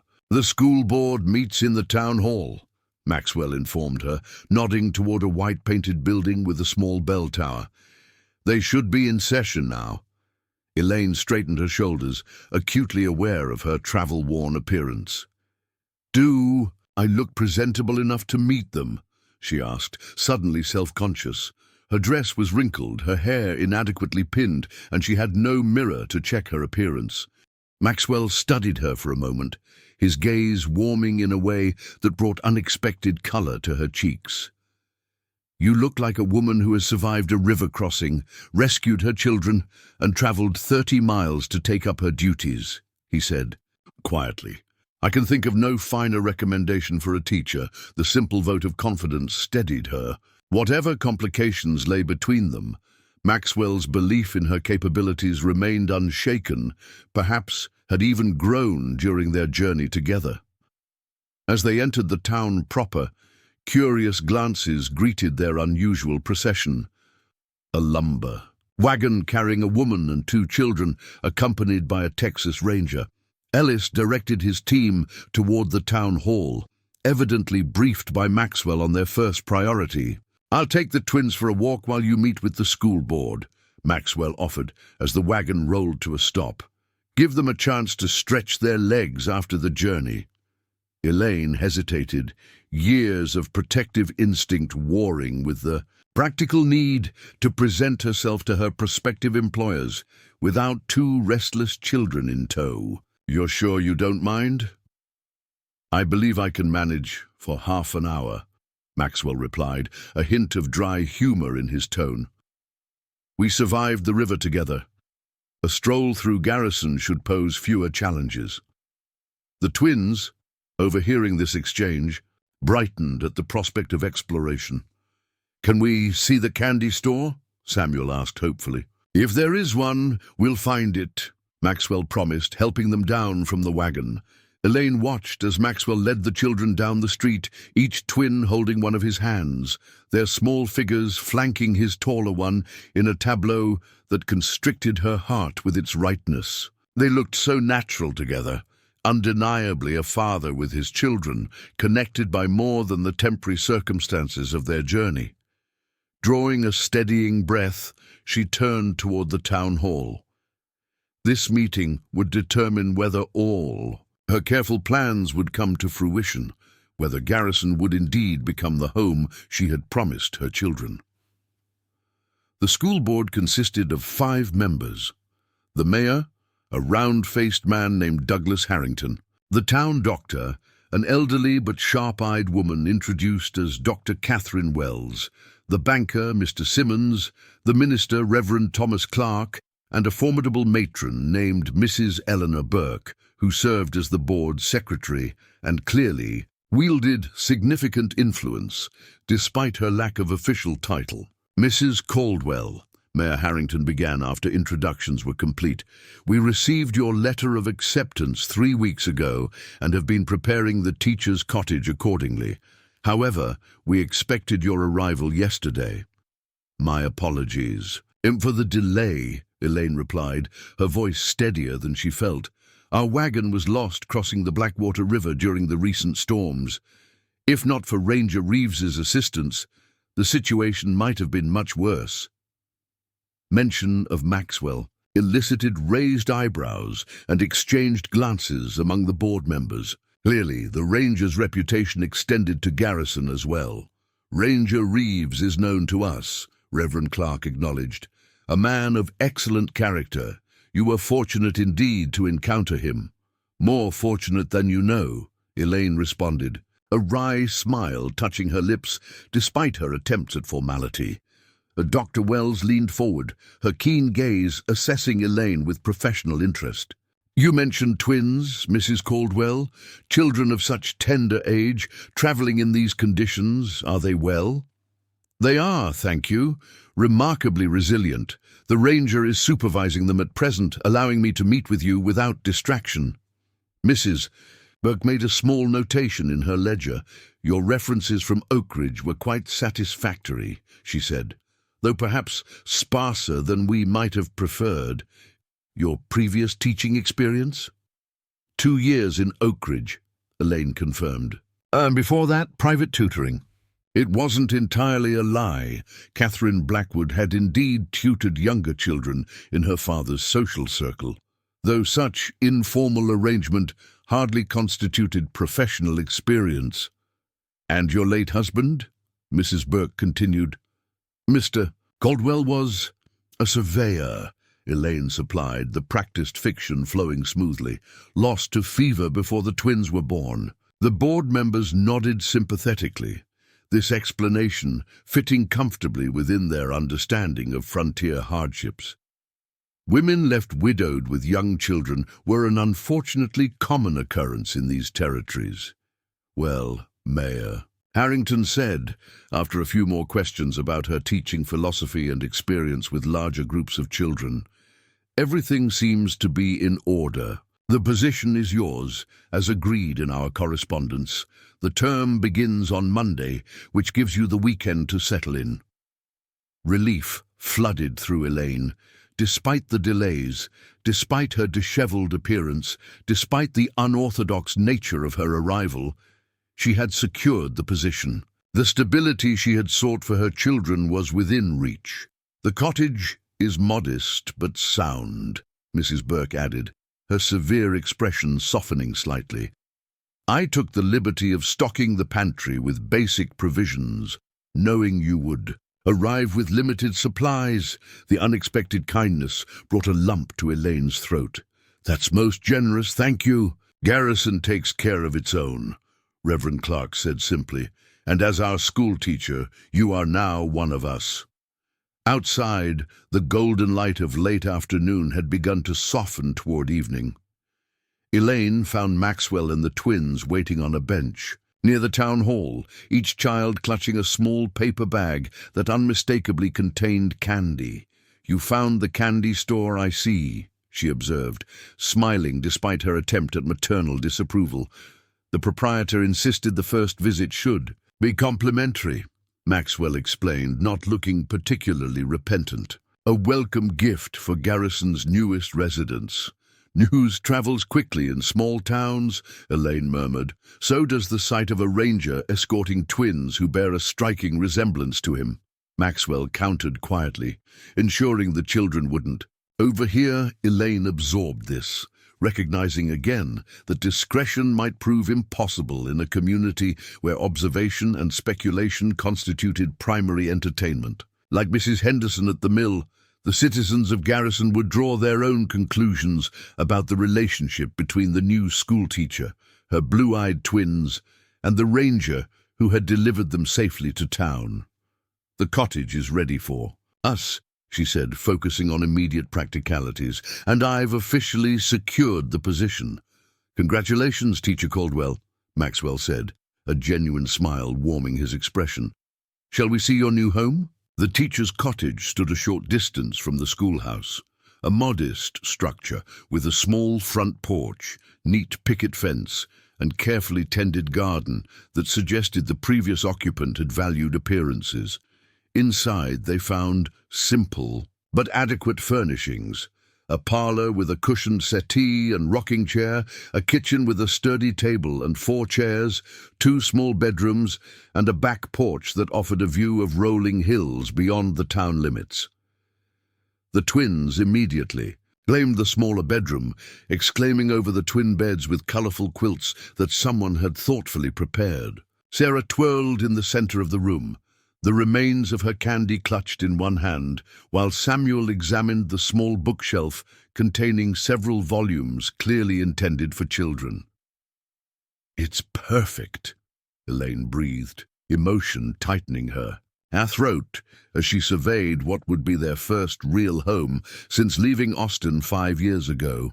Not a rented room, not temporary lodging, but a place where her children might put down roots, make friends, create memories. Maxwell stood in the parlor doorway, his expression unreadable as he watched her reaction. You deserve this, he said, quietly. All of you do. The simple validation from the man who had most reason to resent her choices, to question her decisions, unleashed something Elaine had held rigidly controlled throughout their journey. Tears welled in her eyes, not of sorrow but of profound relief, of release from the constant vigilance and anxiety that had been her companion since fleeing her father's house. Thank you, she whispered, hastily wiping her eyes before the twins could notice. For everything, the river, the journey, bringing us here safely. I don't know how to— You don't need to, Maxwell interrupted gently. Some debts can't be calculated or repaid. They can only be acknowledged. The wisdom in this statement, the absence of demands, recriminations, or expectations, confirmed what Elaine had begun to recognize during their days together. Maxwell Reeves had indeed changed in their years apart, had grown into a man of greater depth and understanding than the ambitious young ranger she had loved in Austin. From the bedroom, Sarah called excitedly about a rag doll left on one of the beds. Another thoughtful touch from Mrs. Burke, perhaps, or one of the other town matrons who understood what would delight a young girl in a new home. I should go, Maxwell said, glancing toward the darkening window. Get scouts settled for the night. The hotel will have rooms available. When will you— Elaine began, uncertain how to frame the question about his departure, his return to regular duties, his decision about the transfer he had mentioned. Write to the regional headquarters tomorrow, he replied, understanding her unfinished query. Discuss the possibility of reassignment with the captain. After that, he shrugged his good shoulder. It depends on many things, including what you decide is best for the twins. The ball placed firmly in her court, Elaine realized. No pressure, no ultimatum, just the space to determine what path forward would best serve her children. They like you, she said softly. Samuel. Especially. He's never had, that is, there's never been a man in his life, Maxwell finished for her. I know. It shows. He glanced toward the bedroom where the children's excited chatter continued. They're remarkable, Elaine. You've done an extraordinary job alone all this time. The genuine admiration in his voice soothed something raw within her. The insecurity, the doubt that had plagued her through years of improvised motherhood, learning through trial and error, without guidance or support. Not entirely alone, perhaps, she ventured. Not any more. The question hung between them, tentative but hopeful. Maxwell's eyes, those blue eyes that had passed so clearly to their children, met hers with steady warmth. Not any more, he confirmed. Whatever form it takes, however slowly we need to proceed for their sake, for yours. I'm here now. I've found you, found them. His voice dropped lower. I don't intend to lose any of you again. The simple declaration contained no romantic overtures, no grand promises, nothing but the fundamental commitment of a father to his children, and perhaps, in time, of a man to the woman who had given him those children, despite all that had separated them. It was enough, more than enough to begin rebuilding what had been broken, to start crafting a new story, to replace the princess and knight fairy tale that had served its purpose, but could now give way to something truer, if no less wondrous. Outside, Garrison settled into evening routines, lamps illuminating windows, families gathering for dinner, the distant sound of piano music from the hotel. Within the cottage, 2 children explored their new home, their voices bright with discovery and excitement, and in the space between past and future, between what had been lost and what might yet be found, Elaine Caldwell, once Catherine Blackwood, allowed herself to imagine a life she had never dared dream possible, one where truth replaced necessary fiction, where safety didn't require isolation, where the family that nature had created might finally be properly united. The path would not be smooth or simple. Questions remained, explanations awaited, adjustments would be required on all sides. But, as Maxwell took her hand briefly, a silent promise before departing for the night, Elaine knew with bone-deep certainty that they had already navigated the most treacherous crossing. Whatever waters lay ahead, they would face them together, not as princess and knight from a bedtime story, but as the people they had become through separation and survival, stronger, wiser, more resilient, and infinitely more prepared to build something that could endure. Up next, you've got 2 more standout stories right on your screen. If this one hit the mark, you won't want to pass these up. Just click and check them out. And don't forget to like, subscribe, and turn on the notification bell so you don't miss any upload from us.